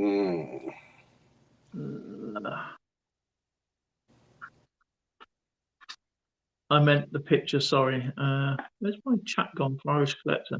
My 3 postmen I use for my 3 addresses all hate me. I'd be able to say the same, except we no longer have letter carriers that come to our homes. We have what's called super boxes here.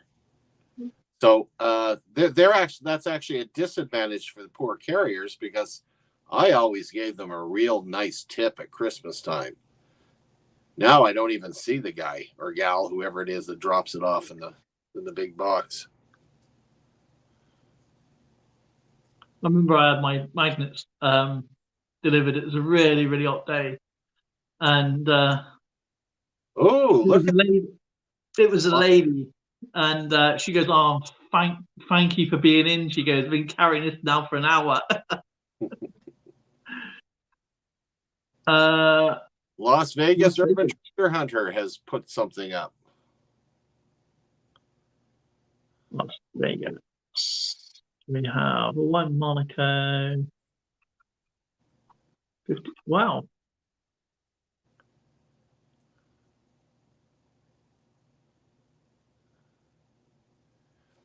$0.50. Yes, Swan Queen. You basically just tell us what it is so that Dale knows. He'll write it down, and then you can put on the wheel. And at the end of the month, whoever wins, everybody sends the items they've set aside to the winner of the final wheel. By all means, I'd love to hear what you... In fact, you can even come up and chit-chat with us here.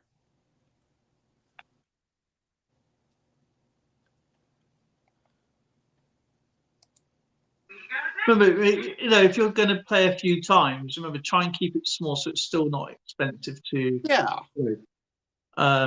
And again, if you put in 3 items and you play 3 times, in the third go that you win, you haven't got to send anything. So that's the chance.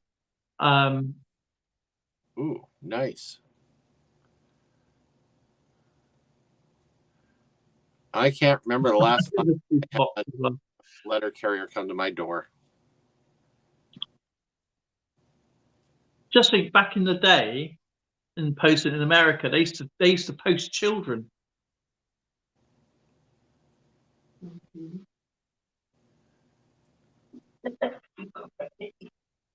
1989 Maple Leaf, okay? Swan Queen.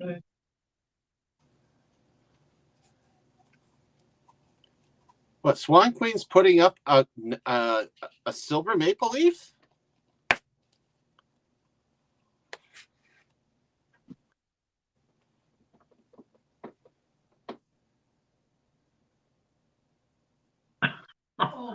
Is Swan Queen gonna come up on channel? She can talk about collections. I would love her to come up. Yeah, we'll get a link there. Yep, I can do that. That's you know, it's a personal choice if you want to put up something that valuable. But we try to keep the prices down.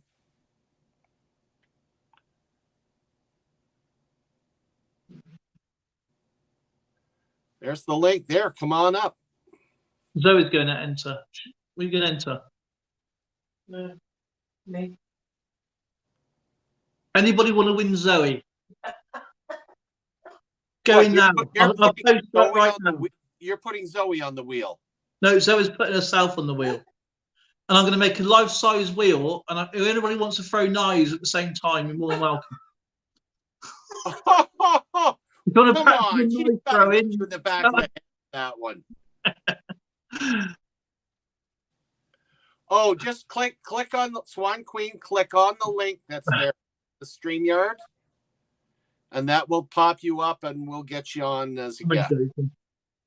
I mean, of course.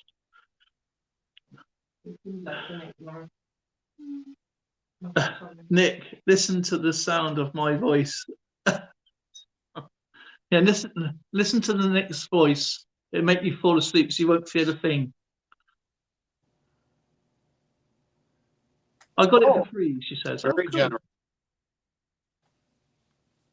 Yeah, just click the link, follow, just put it up, just it come up, it would say agree to the mic and video, and you come up, and then you'll be in the basement, and then there you go.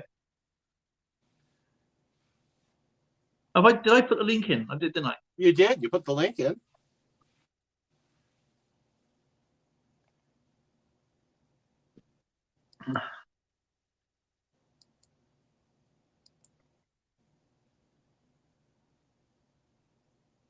Yeah, I put your link in there already.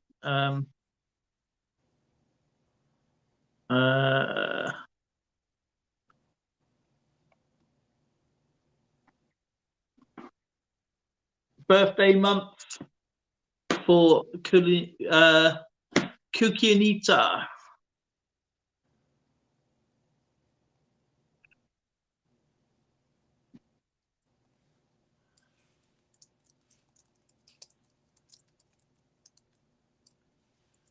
Yeah, my oldest boy just had a birthday. My son just turned 49.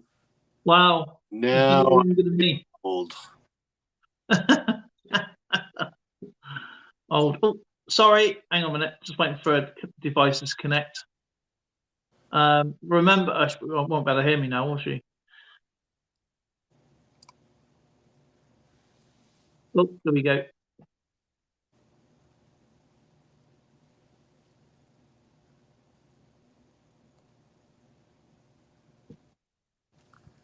Alex said we didn't finish the topic yesterday.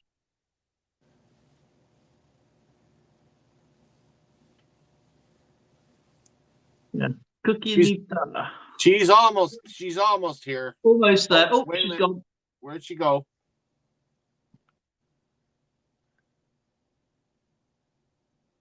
Device is still not connected. It's got to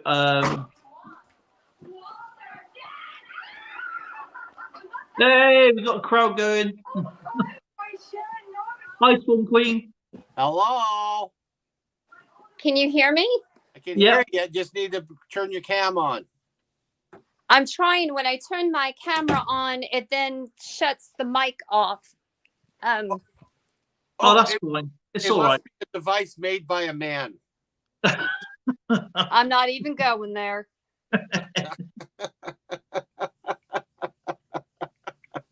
Oh, she's gone again.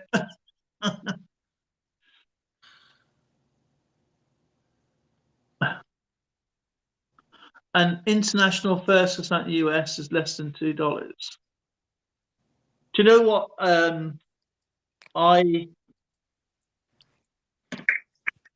want to put these stamps on the my next designs is going to be this.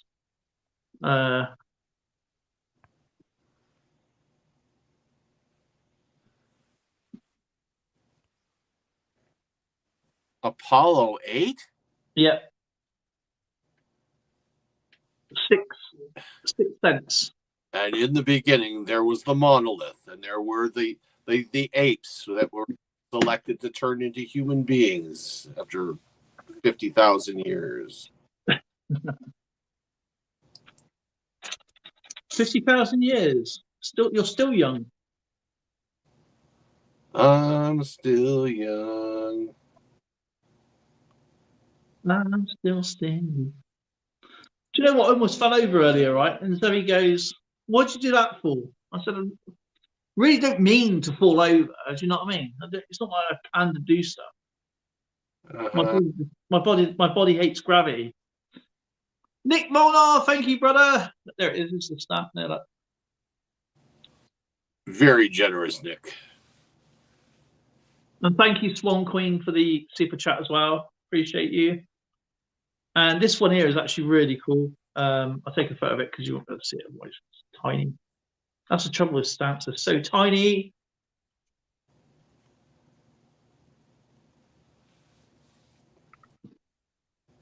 And what I'm going to do now is Numismaniac's first vehicle. What are you going to do? Show my sleigh? No. That's the first vehicle. Mercury mission. You think I was on the Mercury mission? Yeah. I waved at the thing as I flew by.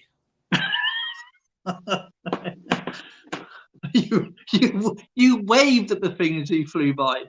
Yeah, in my sleigh. What, in space? Well, how high do you think I fly? I got pretty high, especially in the 60s. That wasn't the case. That was just pacifist. Passive smoking.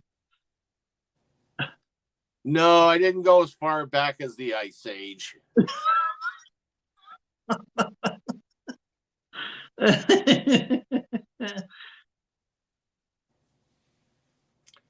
To the shed for Santa. That would be Mrs. C call, not yours, Nick. By the way, I like your name, Nick. The funny thing is, we took a picture of his shed the other day. Did you see that? Yeah, I don't think he's any Saint Nick though. Oh yes, he is. He's got a voice of a saint. Nah, he's a gold digger. I love that. He's a gold digger. He does gold panning. So I see Swan here. Can she hear us? I think so. She just doesn't want to speak to us. She's hiding behind the eyeball, whatever the heck that thing is. Yeah, she's hiding behind Pokemon ball.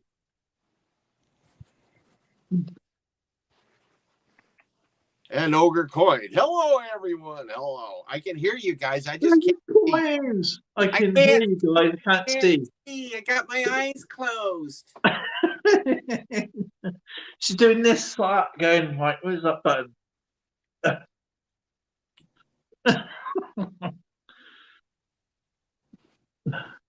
You know, that's how I practiced that martial art that I learned years ago. I closed my eyes, and it was called Tai Ping. Yeah, I thought it was called Hit and Hope. Really? Hey,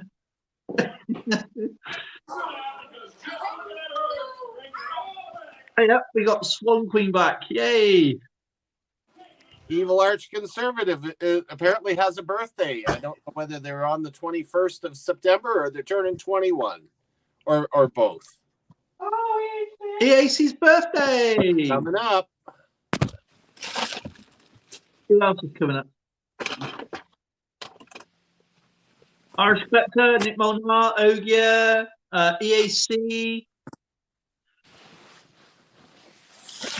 We can hear you. We can't see. We're on the opposite way round now. I'm looking for headphones. You're looking for headphones. You need any? I can't see squat. I'm listening to a tape.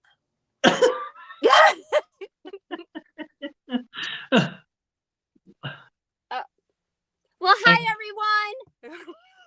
everyone. Hey, cue ball. Do you know, look, I want to make like one of those 8 balls and give it a shake and see, is anybody there? Yes.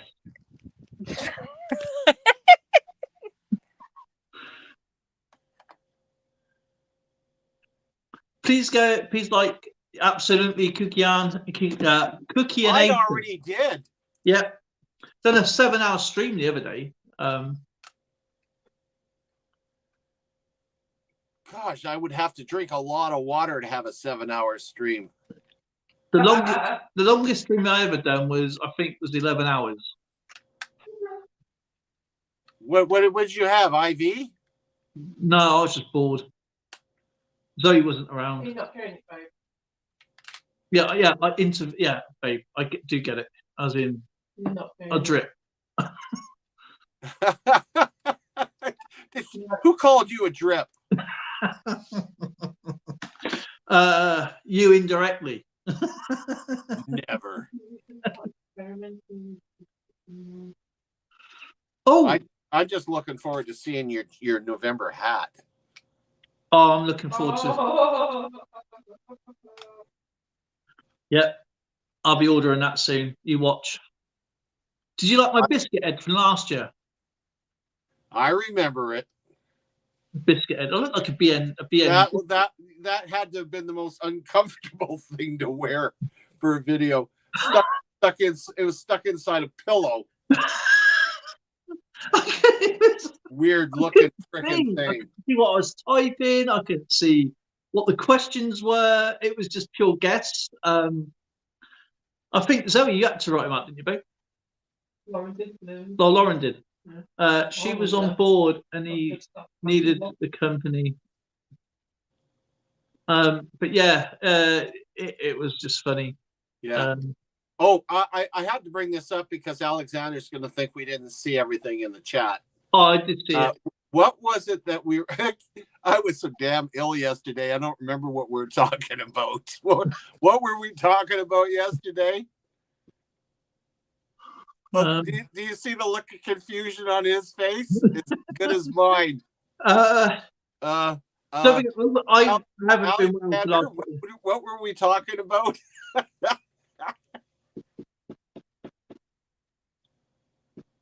Oh, Look, there it's like a blank spot.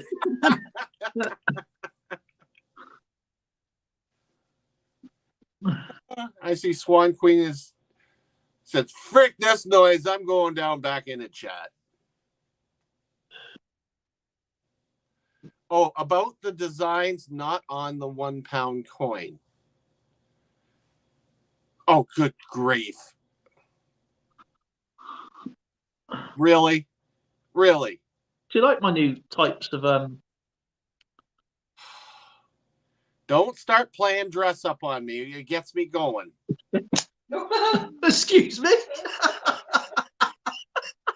Wrong choice of words there, Skip. What?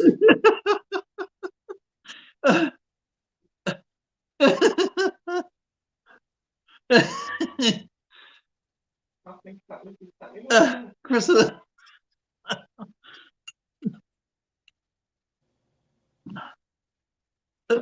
don't start playing dress up and it gets me going.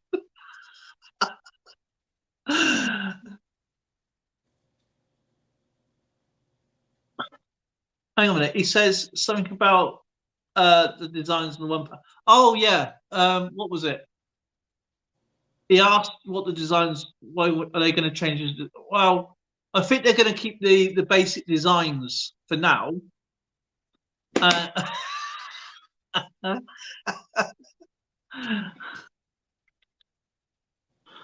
And of course, I think they're going to keep the basic designs now, and until at least I think 3 years that would change into some kind of commemorative. Probably when he becomes king, you know, his first year of commemorative is going to be a king. His first year as a king. We're obviously going to get the commemorative of the Queen's death coin. We're going to get the commemorative crown for the coronation. Nick Monal was in here. There he is. Silver dollar, make me holler. Hello. Hello, Cat there, my Rosen- trusted friend, Nikolai. Nikolai. Da. Zdravets. You were going to go into the background about the coins there and the reasons why. The background. Jonaput, everybody. Jonaput. Background about. Do you know what, Alex? I wasn't well yesterday, and I still wasn't well today. And You don't look well, that's for sure. no, Yeah, those quarter. Wait a minute, those are $50 ones. no, they're penny ones. That's not penny. He's in Britain, remember? Think big. You can't say that. I'm old. I can say anything I want. I'm not running for office. That's right. You can say anything you want. I love it. Hey, everybody. I'm a Brit. I'm proud of it, but I sound like a twit. There you go. What do you call a fragile, nutty English person? Dale Crane. No, peanut brittle. Peanut brittle. Oh no! Just drop my eyes. Eyes down for the first number. So how you doing, Dale? I'm doing all right. I'm not very well today. Well, I haven't been well today. I wanted to do Skipper's silver pour today, but I'll do it tomorrow. Hey, you're alive, so it's good. That's the main thing. Patrick, how you doing, Patrick? Over hill, over dale, he is looking really pale. And hello to everybody in the yesterday chat. we were such a match there, Nick. The two of us were sicker than dogs. Trying to be as friendly as possible. Meanwhile, all I could think about is how fast can I run up those stairs to get there? I had the same thing all stream. I was like, man, I need to go. I can't want to do much longer.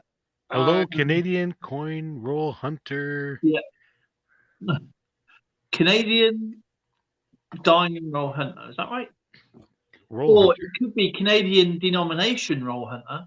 No, it could be anything. No, it could be a CAD that's a roll hunter. Yeah, we're all feeling a little bit ill this September. Yeah. Are you feeling ill because the summer's over?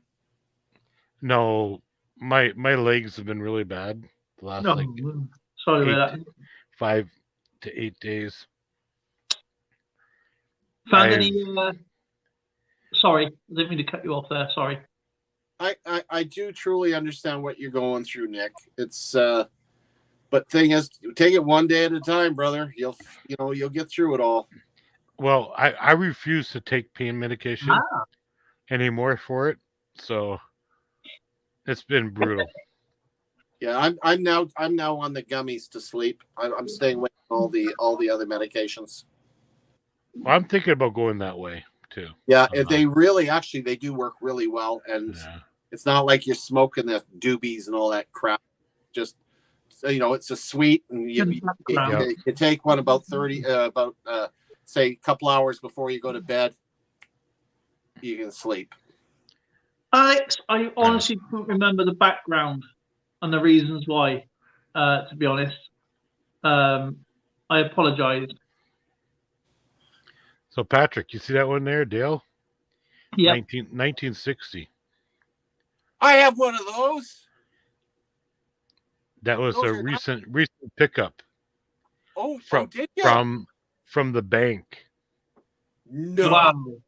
You got Oh, that yeah. from the bank? Yep, I'm gonna do a video on it. So How in the world? You mean to say someone turned a silver dollar into a bank and you managed to snap it up? at the right time today, And they gave it to you at face, didn't they? at face. Yes, that's a score. Oh yeah. One question: how much is that coin worth in Canadian funds? Yeah, 20 something, Patrick. I'm not sure. I haven't done the research on it yet, but yeah. But A 1960 silver dollar. Gee, it's handy that I have my Charlton. so you've got nice. a 21% markup on that coin then. And it's beautiful shape. Oh my gosh. That I looks like I got home, I threw it right in the flip, and I'm like, oh, I'm making a video on it, but fantastic. oh yeah. 21 years of experience. Absolutely AC. I'm 20. I'm 21 with gravity against me and my body's against me, but full of non-wise experience. Well, to truly get the gist of it, if that was an MS-65, it'd be worth $700. What? And no. Okay. Yeah, this is right out of the book. Okay, on the low end, MS-64 is worth $100, and MS-63 $20. Why? Hang on a minute. That's the point. Why is an MS-63 just by 1 point? Wow. An $80 down mark on it. That's. I'm just reading from the book. These are the so-called professionals that are writing this. No, but I mean, $80 is a big, huge gap between 20 then to 100. It's in pretty good shape too, eh? Yeah, but I mean, he paid face for it. So even if it's $20, he just made himself 19. Yeah, but the fact is though, that looks better than an MS-65 from my perspective. Yeah, So, I got it home and threw it right in the flip. If it's got no bag marks on it, if all the high points are good, if everything if you got the luster that you need when you rotate, you know how you move it around, and you got the and if it's circular, so you can tell it's not been cleaned, I would take to get that large amount, I'd send it in and have it graded if it was that good looking. But we can't get. Do you actually send coins in, Patrick, to get graded from here to there? I have some I could, but because most of mine are. Oh hell! You know what? I've got tons of these bloody slabs around. My problem is I like the albums, and you can't put slab albums, right? So I've got these things. I throw them in the trays and disappear forever. But if it's a really valuable coin, though, if it's in really good shape, and again, go to the Saskatoon Coin Club website and hold that thing up to it. They have beautiful examples, and you can get a really good idea of what it's worth. If you feel that is a better than an MS-65, send it in. It'll cost you what, $35 or whatever, and get it done. Or you can go to ICCS and get it done. The ICCS will be cheaper, but it won't be in a slab. It'll be in a sealed envelope. Yeah, I know. Yeah. One question: how much is that if that was MS-70? Oh, you know, I just want to hear the top. That's an interesting question, because the MS-70 coin, you typically don't really see a lot of MS-70. Okay, Nick, I will give you $2 Canadian for it, and you got yourself your money back. No. No. All I know is this one's gonna go to the store with me when I open it up. Yeah, that's going to go in a frame. Hey, did you guys heard? Hey, did everybody hear?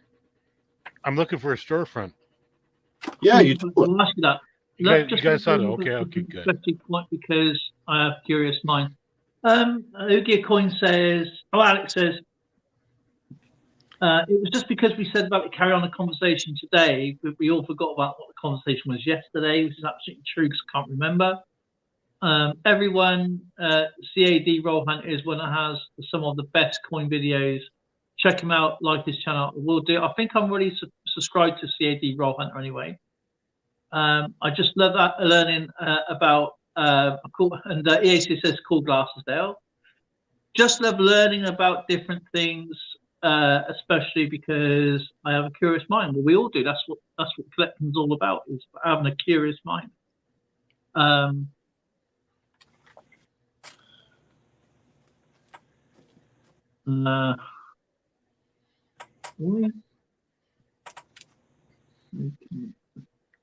So, hey Dale. Yep. Patrick and Chet. I was out today and I looked at a storefront. Yes. It was an old restaurant that closed down.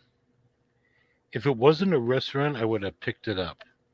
And had my friend come in with me to take it over. But yeah, the place smelled like food. Oh, so bad.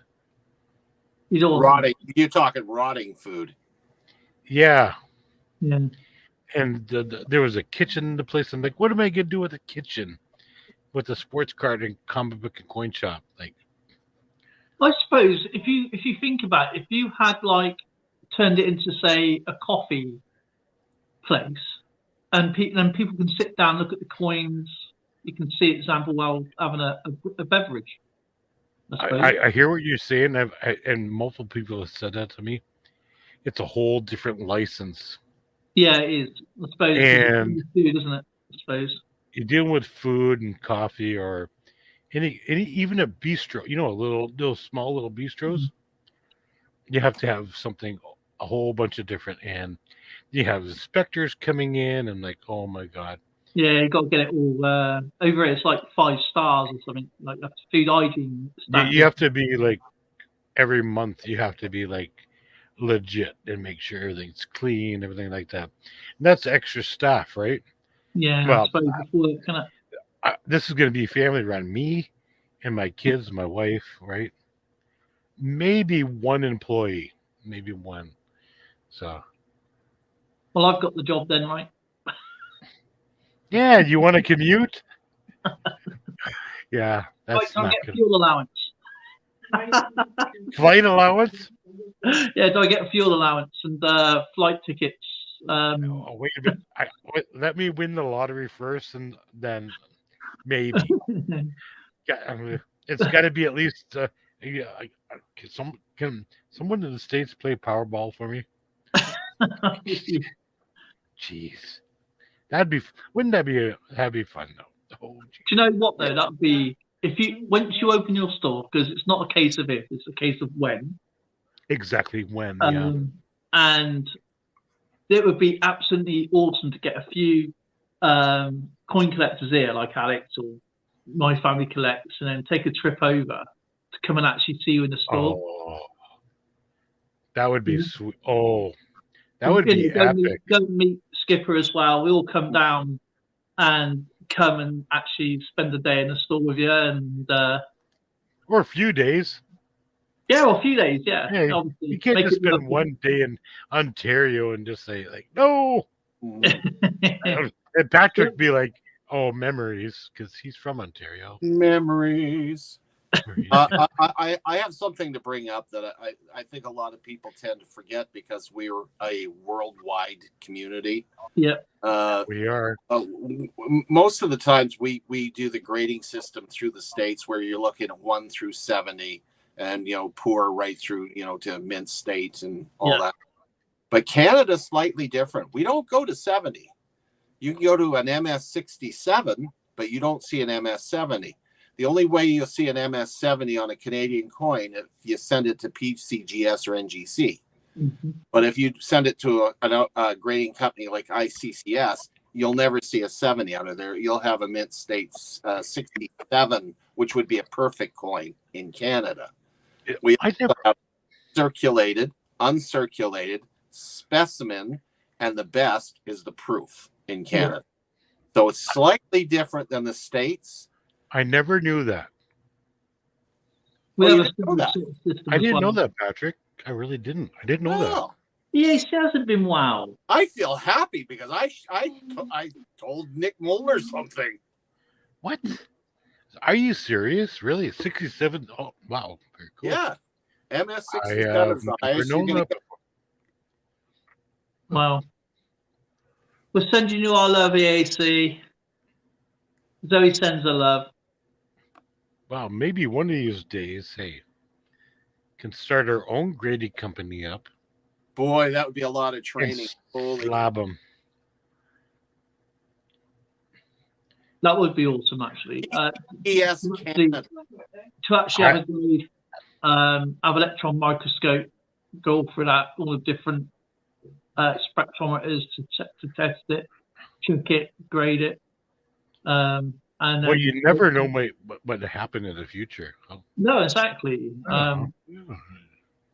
I wouldn't mind taking a course into grading. Obviously, there's a lot to it, more people realise. Because obviously with some of the metals, because they're dipped into, say, copper or copper-plated nickel, they test the thickness of the, because you get, in some coins over, you get what you call a double dip. So it's dipped in copper once and dipped in copper again twice. And when they X-ray it, this is what I used to do at work as well, is to actually measure the dip, the thickness of the dip. Because you're talking like a lick of paint, and you measure on the coin, so it's similar to that, and you measure how much the thickness is around the coin, and then you can see a double dip as well. So that's another thing you look out for on the coins, is to check to see if they're double dipped in the plating material. So you can X-ray them, which I can do. That's pretty cool. do you know there's a company here in Ontario, Canada, that grades sports cards? No. We have one here, and I don't think it would take too much to get them into coins, but Oh, thank you, Christopher. Cheeky bugger. Would you make the grade? I make the grade though. I'll just say all the friends I know would be top grade. All the people I don't know would be like, wow, it's good enough. no. You never mind. It's a personal choice. That's all it is at the end of the day.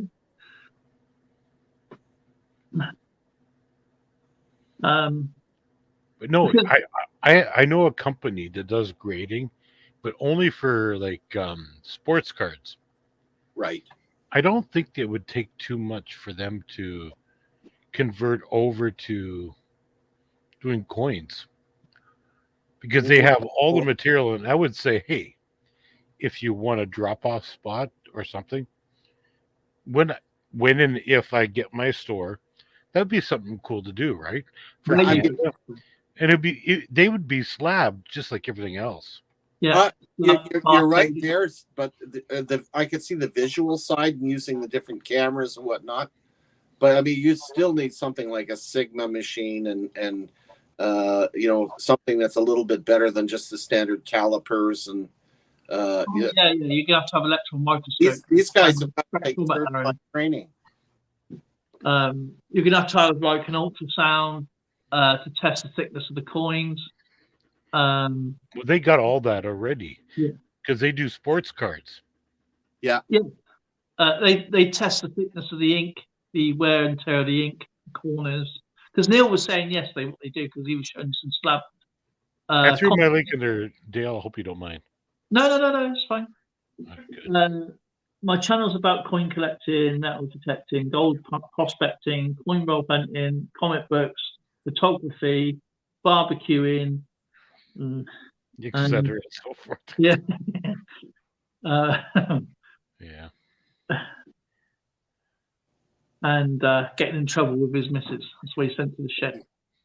So we're doing really good here, Dale, as far as the pay it forward wheel. Yeah. How many do we got for today? We have got four awesome people. We've got Four. Ram So Far Away, Ars Scepter, Las Vegas, and Swan Queen. Well, we're over the 2-hour mark, so I think we should be looking at giving everybody one last chance to get in. And Okie dokie. Nick is put up a $1961, which he's featuring right now. So No. No. Nope. No way. No. That's mine. No. Nice try. Let's throw a sticker up there. That was a good one. No. well done, Dale. Good try, Dale. Crazy, I'm man. sorry. I apologize. That's it. I'm not sending your package out anymore. No. Oh, I'm sorry, brother. I apologize. that's a good. I like that. I normally do that to Skipper, but I thought, I'll give him a break today. Large. Yeah, no, I am definitely looking for a storefront. Heavily looking. For the last 3 months. Can't wait, man. That'd be awesome, man. Just to see your opening of the ribbon as well. Probably get the mayor to open it up, or the governor, whatever you want to call him. Actually, I don't want the mayor to open up with me. You can have Justin Trudeau do it. I have a friend, a couple of friends that want to help me open up. Well, get all the fittings in and everything, all the Get shelves. George in there. He'd be ribbing you constantly. Who's that? George. George. No, well. How is George? I haven't seen him for a while now. Yeah, hasn't gone live in 15 days or so. He's doing his thing. He's taking a break from YouTube Again? and just enjoying himself. So I don't blame him, to be fair. He burns himself. He does these very long streams and he burns himself out. Hey, he's taking a break. He'll be back. Don't worry about it. Oh, yeah. He's like a yo-yo. He's like in and out. He's working. He does work, everybody. So yeah. He's doing his. He'll be back, but no. Do you know Caroline Maroney? Patrick? Are you talking about the prime minister, ex-prime minister's wife? Daughter. Or daughter? Okay. Yeah, I know her personally. Oh, she's going to be doing the grand opening for you. No, maybe if I request, but and then her brother Brian, her dad is Brian Maroney, right? So I'm connected with that family. Get it? Maybe has some of them and some of the council in my town coming in, and it's all in the works. So I wish my Uncle Frank was talking to me. I'd send him down to hang out at your store. Frank is Frank Mahovlich. I met Frank Mahovlich before. Did you meet him? Yeah. I got an autograph from. Yeah, absolutely. Oh wow. He wouldn't autograph diddly for me. Well, I was at a show. I paid for it. So I don't think there's a lot of people except older generation will remember Frank, Peter Mahovlich, and the old guys. Oh, well, hey, wait. I know a bunch of the old Maple Leafs here. Curtis Joseph, Wendell Clark. They're all in my area. I can't wait. So how long has it been since you've had a brick and mortar location? 1997. Yep. 97. He had that. He had his picture in the paper. Yeah, that's the last year. 25 years ago. Is it 25? Is that what it is? Yeah, 25 years ago. Is it 25? No. From 97? 97. Take away 2022 is 207, 217. That's 20. 26. 23, no, it's 25 years. 25 years. Yeah. A quarter century. Yeah. It doesn't, when you say 1997, it doesn't feel that long, does it? When you say 1997, No, it doesn't. Not at all. I was retired from the military 7 years by that time. Oh wow. And the nice thing is, I put it out on Facebook and the other social media. Everybody's saying, Nick, come back and do it if you can. And I said, it's all about location. And it is. It's all about location. Yeah. I am not spending $4,000 a month. That is crazy. No, that is, especially in this day and age, where if you're paying 4,000 now, just think that's not going to go down. That's going to keep going up. And that is a crappy location too. Because you need your walk-ins. Obviously, be doing online stuff as well. Plus, I'll definitely do online. Oh yes. So you'll have a website. Storefront about $250 a month. Are you going to be doing like photography as well, Nick? What's that? Do you know you do your photography?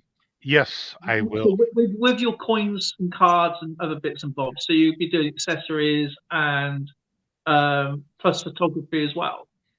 As part of all I need is I'm going to do photography as well. And all I need is a little back corner of the store, 4 foot by 5 foot, green screen, white screen, and I have a special plan for that. Say someone wants to come in and have their daughter or son with a picture taken in their uniform for soccer or football or something. That's a good idea. Right like there. Sort of thing.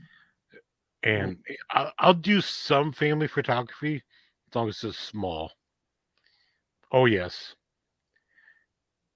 It's going to happen. Oh, yeah, absolutely.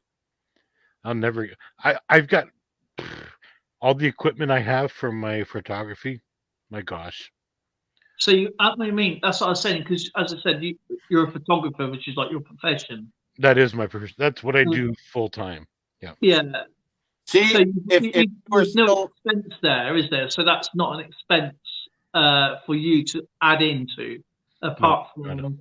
Exactly. Yep. So that's a bonus for you there, where you don't have to get any specialist equipment, probably updated equipment. I don't know if you've got that, but to improve. But that'll just tie into your profits on it when you can afford it, sort of thing. Exactly. Yes. So yeah, you can even carry my business even more.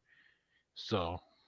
Yeah, because you may have when you've got your storefront, you've got multiple tubes of actually people going in there to say, and then they're walking past the coins to have their photography. You might get some kid going, "Oh man, look at that coin! How'd you get into this?" And then obviously you can give them some insights and so that's people are curious, in that way. So it's like walking past a museum at the same time. And I'm really well known in my town for my photography. So that's a bonus. And I've been doing that for 1985. Oh my gosh. Wow. So what's that, almost 30 odd years then? So I've been doing it for 30 plus years. So, yeah. I wish I would have done it before. When do you feel you'll get this brick and mortar location up and running? That's expensive. That's the question, though, isn't it? It's like trying to find a decent location. That's what it is. There's one location in town that just closed down. Unfortunately, it's another restaurant, which means renovations. And I don't know if I want to see. It's all about my budgeting and doing it. Locations is great. Parking is amazing. But the place is a restaurant. I'm like, oh. Yeah, that's what I mean. You don't want to renovate unless I don't want to renovate a restaurant. If you're buying the building, then yeah, you know, you No, can. no, just renting. It's all But rent. renting, when you're renting and it's Yeah. you're just waiting around for them to do the work. You know, you want to get started, so you just want I don't know, a rectangle room which you can add into, not take away. Yeah. And then you know, you want to start profiting before they, you know, you want to get in there, don't you? So as long as you've got like, you know, an ensuite toilet or whatever, then you know you're good to go really, and a counter. That's right. Yeah. That's what you're looking for, really, isn't it? It is. Yeah. Hey, give me a second. I'll be right back. Hold on. Okay, I'm gonna sort out the wheel. Yes. Everybody, hold on. I'll be right back. Hold on. You hear him panic. I gotta go. That was funny, wasn't it? $1961. EA says Zoe. You're better than- Zoe's doing this to you, AC, by the way.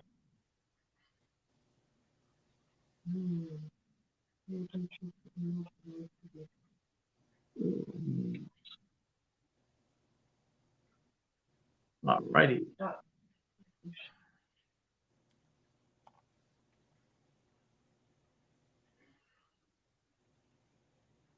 All right. So we have Ran So Far Away. We have the Irish Collector.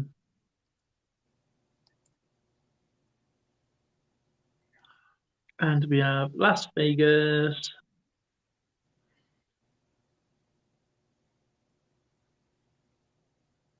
Hopefully an advertisement will pop up this time. Yeah. Shall we do the 30-second countdown? Give everybody one last chance to get on. Okay. Okay.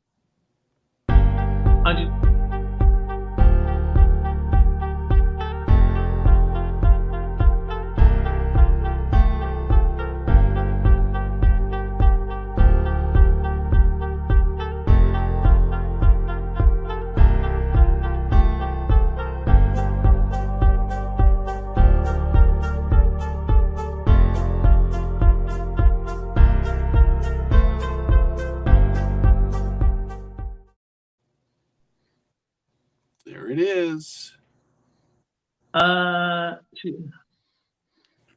Good night, my family. That's from Cookie Nitia. Remember, post your links, my friends, of course. Oh, there she goes. Please like, absolutely, Cookie Anita. Alrighty, so we have 4 awesome people on the wheel. I am going to shuffle this 5 times, of course, and 1, 2, 3, 4, 5. Did Nick say wait a minute? Is he gonna? He's doing a mad dash. I'm here. There he is. He's back. I'm just lurking in the background here. Okay. So there we go. I've shuffled the little wheel thing there. Hopefully it don't come up with an advertisement. Good luck, you guys. And it's Las Vegas is on the monthly wheel. All right.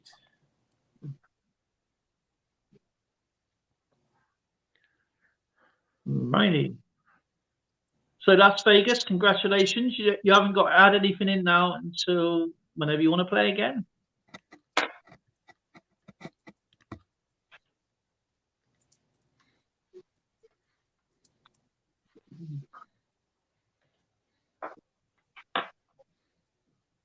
So we'll be ending the stream in what, about 7 minutes? That sounds like a plan. You've been on for an hour or so. No, 2 hours. Well, we've been over 2 hours, 19 minutes. So that we'll end it in 2025. So if Skipper wants to do some trivia, he's more than welcome. I was hoping Neil would do some trivia tonight, actually, but I can do some trivia if you want. okay.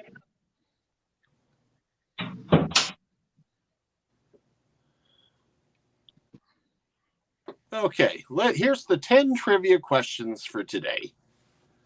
One What are you trying to say? 1 second. I got to do my timer, haven't I? Oh, he's got the timer. Yes. Right. He has a handicap. Okay. 15-second timer. What U.S. state is Mammoth Cave National Park in? Ohio. Nope.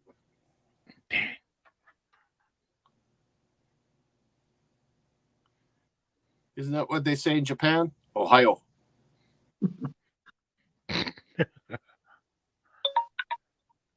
Right. I'm going to say what to be Montana? Tennessee. Oh, horseshoes and hand grenades. It's Kentucky. Oh, No. is that next state over? Or was it below? Hey, I'm on. Gouchai! Amoy Pedro, nice to see you. And we have Evan that says Kentucky. Gouchai says Kentucky. Okay, what was the largest passenger liner ever built? Oh, that's easy. Okay, you guys got to beat them before countdown's there. Largest passenger liner ever built. Oh, it's easy. Can I answer it? Come on. The Kentucky. The A380. The Airbus A380.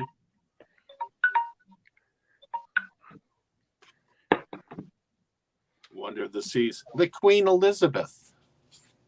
Queen Hey, Elizabeth. the A380 is the largest passenger liner. I got the cards here. Oh, you're on about a ship? Ship.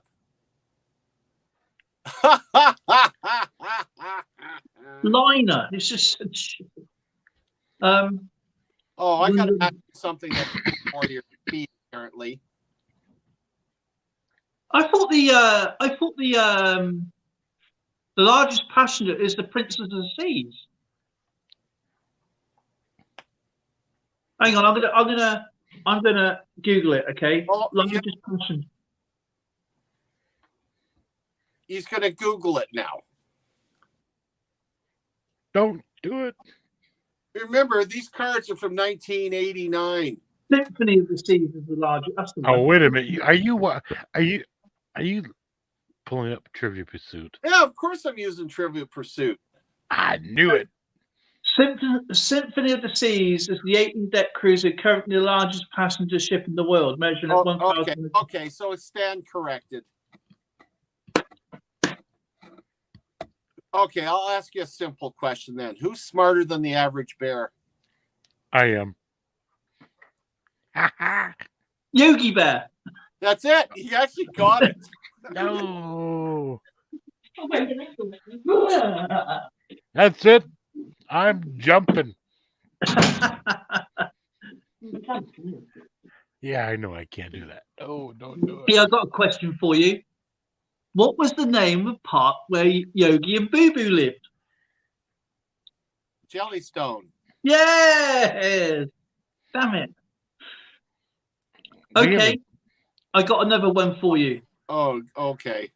What was the name of the car, not the make of the car, what was the name of the car that was called, the nickname, the actual car, in Dukes of Hazzard? General Lee. General Lee. Yes.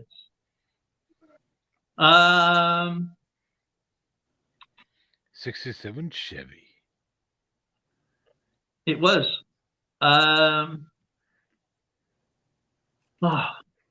Who painted the Sistine Chapel? Da Vinci. You can't answer. You got 15 seconds. You got to go. Oh yeah, right. Sorry, I'm sorry. I thought you was asking. I thought you was actually asking me a personal question. Yeah. That's it. It wasn't Leonardo. Amoy Pedro. 16 Chapel. Amoy is my best friend here in America. And he's got it right. It's Michelangelo. Yeah, Michelangelo. Ciao, Jai. It seems like 40 years, and I graduated high school, but it seems like 25 years since 90. Wow. Oh, Which of Henry VIII's wives' last words were, "My neck is very slender"? oh, I know that one. No idea. I know that one. Oh, I know. I know that is. Can I answer? I've got to put a timer on. Yeah, okay. That was Anne Boleyn. You're right. It was Anne Boleyn. No, if you wanted to.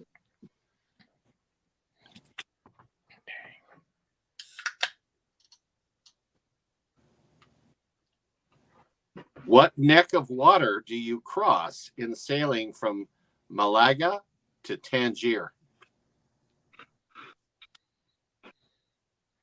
The Nile. Nope. Uh, From Malaga to Tangier. What stretch of water are you crossing? is it the Red Sea? Black Sea? Visualize. Where's Tangier? Oh yeah, Mediterranean.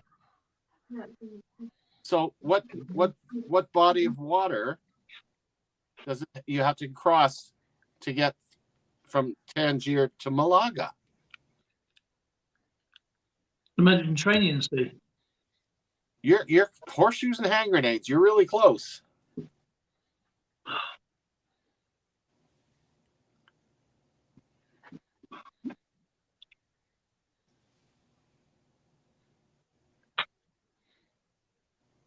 It's that body of water. I'm going to the body of water between the Atlantic and the Mediterranean.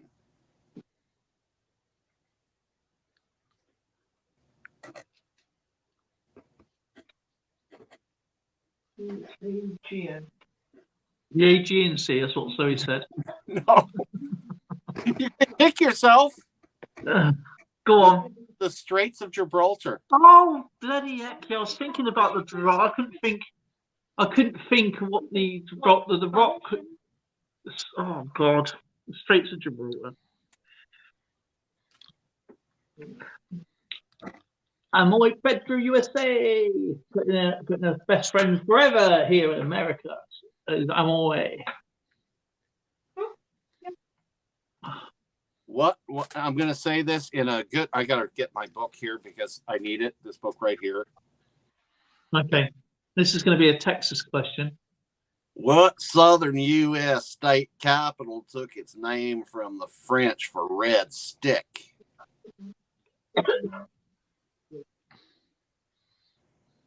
Capitals. I really don't know American capitals very well. New Orleans. Takes its name from red stick.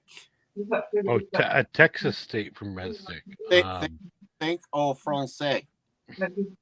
Louisiana. Someplace. Red stick. I'm thinking somewhere in New Belgium, Orleans. Baton Rouge. Baton Rouge? As in Baton. Baton Red. Rouge. Well, then, Hey, Las Vegas. I've got to put my timer on anyway. Okay, my timer's on. Ready to go. Okay. Pour les Canadiens. How many time zones are there in Canada? Oh, I know that one.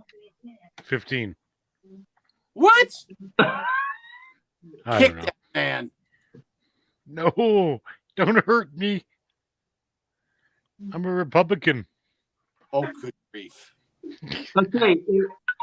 A conservative, sorry. No. There's 6, isn't there? Nope. There are 7. Ah, I knew it was quite high. Oh, damn it. I think there's 13 in Russia. We get that many? 7? Really? 7 time zones, yeah. 7 time zones. Don't forget the Newfoundland half hour, too. Wow. What is the longest river in Western Europe? Oh, I know that one. Right, my timer's on 13, 12, 11. The longest river in Western Europe. What's the name?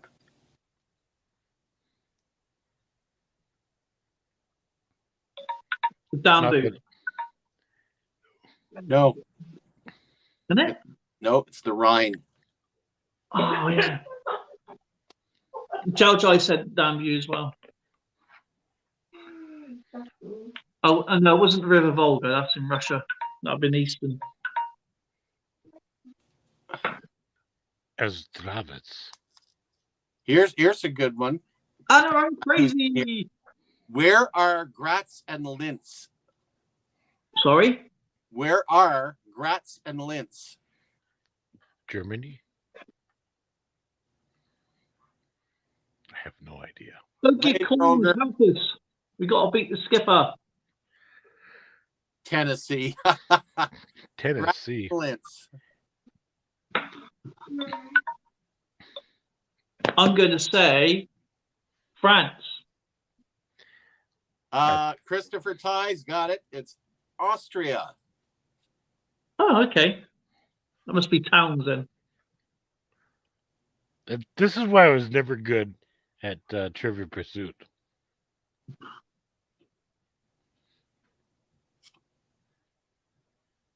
You said Germany, so you said Austria's only north of Germany, so you weren't too far off. Okay. 2 more before we head out here. No. Well, if you want more, I could do more.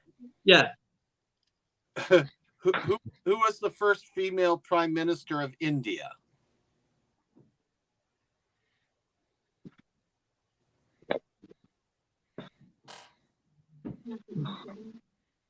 I got a wild guess for this one. This is going to be a wild guess.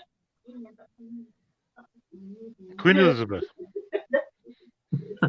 Christopher Tighe comes in. Yes, it is. Oh, you beat me. Wait a minute. You said Queen.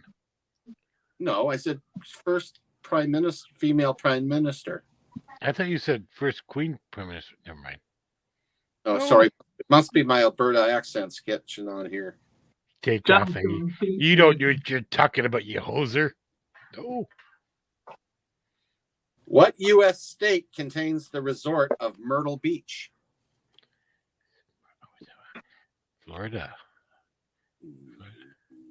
No, that's California. California or Florida? I don't know. Myrtle Beach. What state is Myrtle Beach in? I live in Canada, eh? I don't know what you're talking about. Joe dies on there like a shot. Yeah, South Carolina is correct. Take off, eh? I'm going to put this down for 10 seconds. Okay. Do some Bob and Doug McKenzie trivia. On the Mackenzie River. Oh, Skipper, I've ever told you, it's not one of my favourite programs is. I love watching. I'm really watching it again. And that would be? Ice Pilots up in Buffalo. Oh, I would have thought you would have said Ice Road Truckers. Nah, that's a bit overdone. I like Ice Road Truckers, but Ice Pilots is my favourite one, and Axemen. What makes up 3.5% of all the Earth's oceans? North America. What Hydrogen. makes up 3.5% of all the world's oceans? Salt. I have no idea. Hydrogen. What did Zoe just say? Salt. She's correct. Yes, I'm a genius. What was that? What was it? Salt. Yeah, Christopher Salt. Tighe got salt too, but that was good. Dilating to know it. I'm not allowed to answer it, am I? You didn't know it anyway. Because I know. I feel hydrogen. That's it. Zoe to the shed. That could be arranged. No, don't do it. What are the 2 official languages of South Africa? English and Swahili, I think. Nope.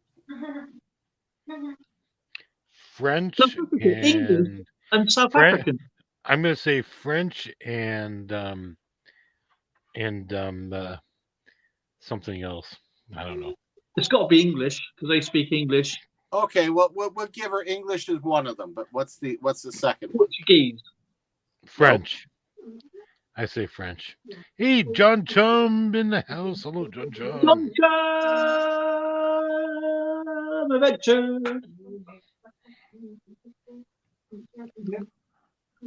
Yeah, Christopher, but what's the language of the Boers?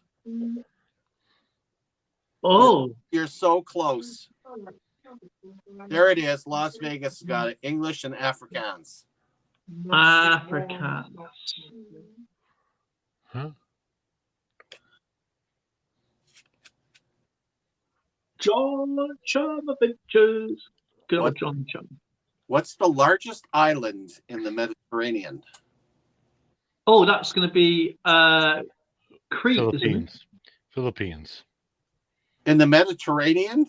Oh, shoot. Wrong part of the planet. Sorry. Not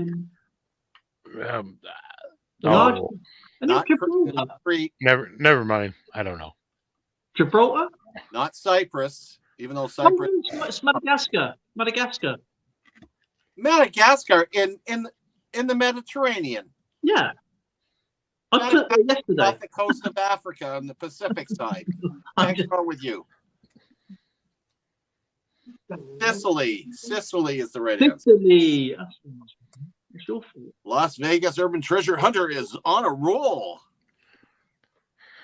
Well, I gotta head out because my dinner is...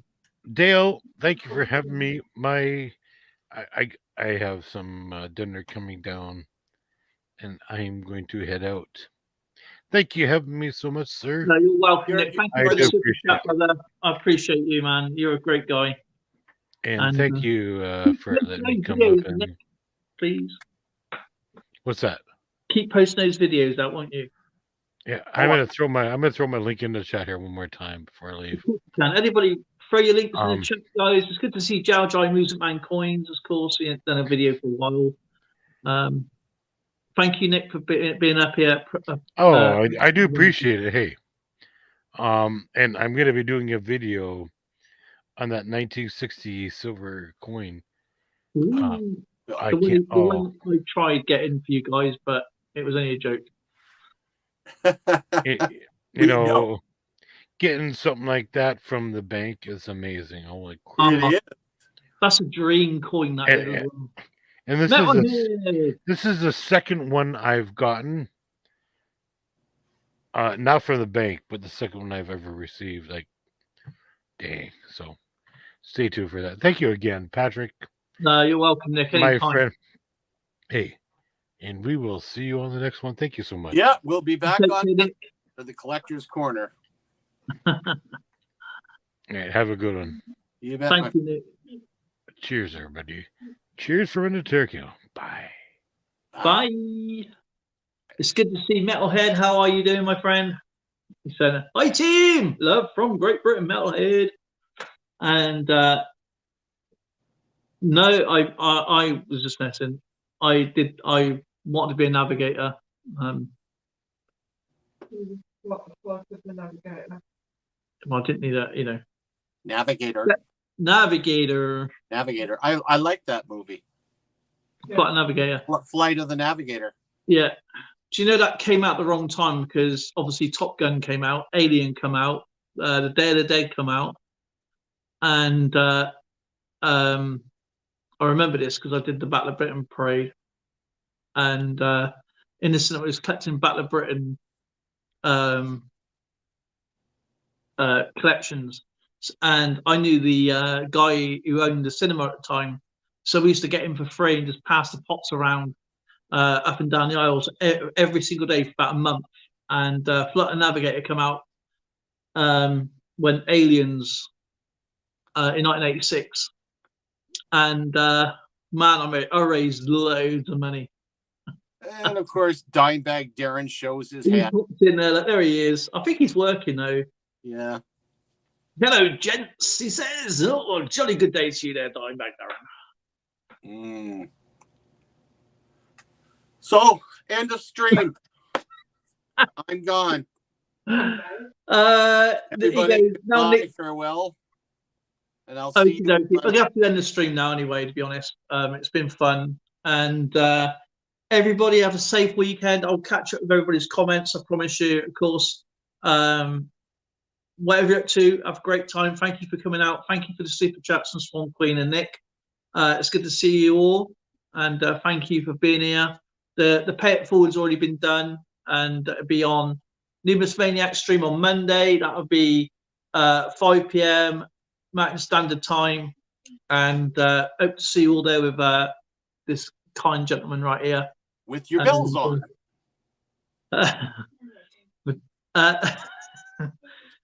And I will see you all in the next one. Bye, everyone. Bye, everybody.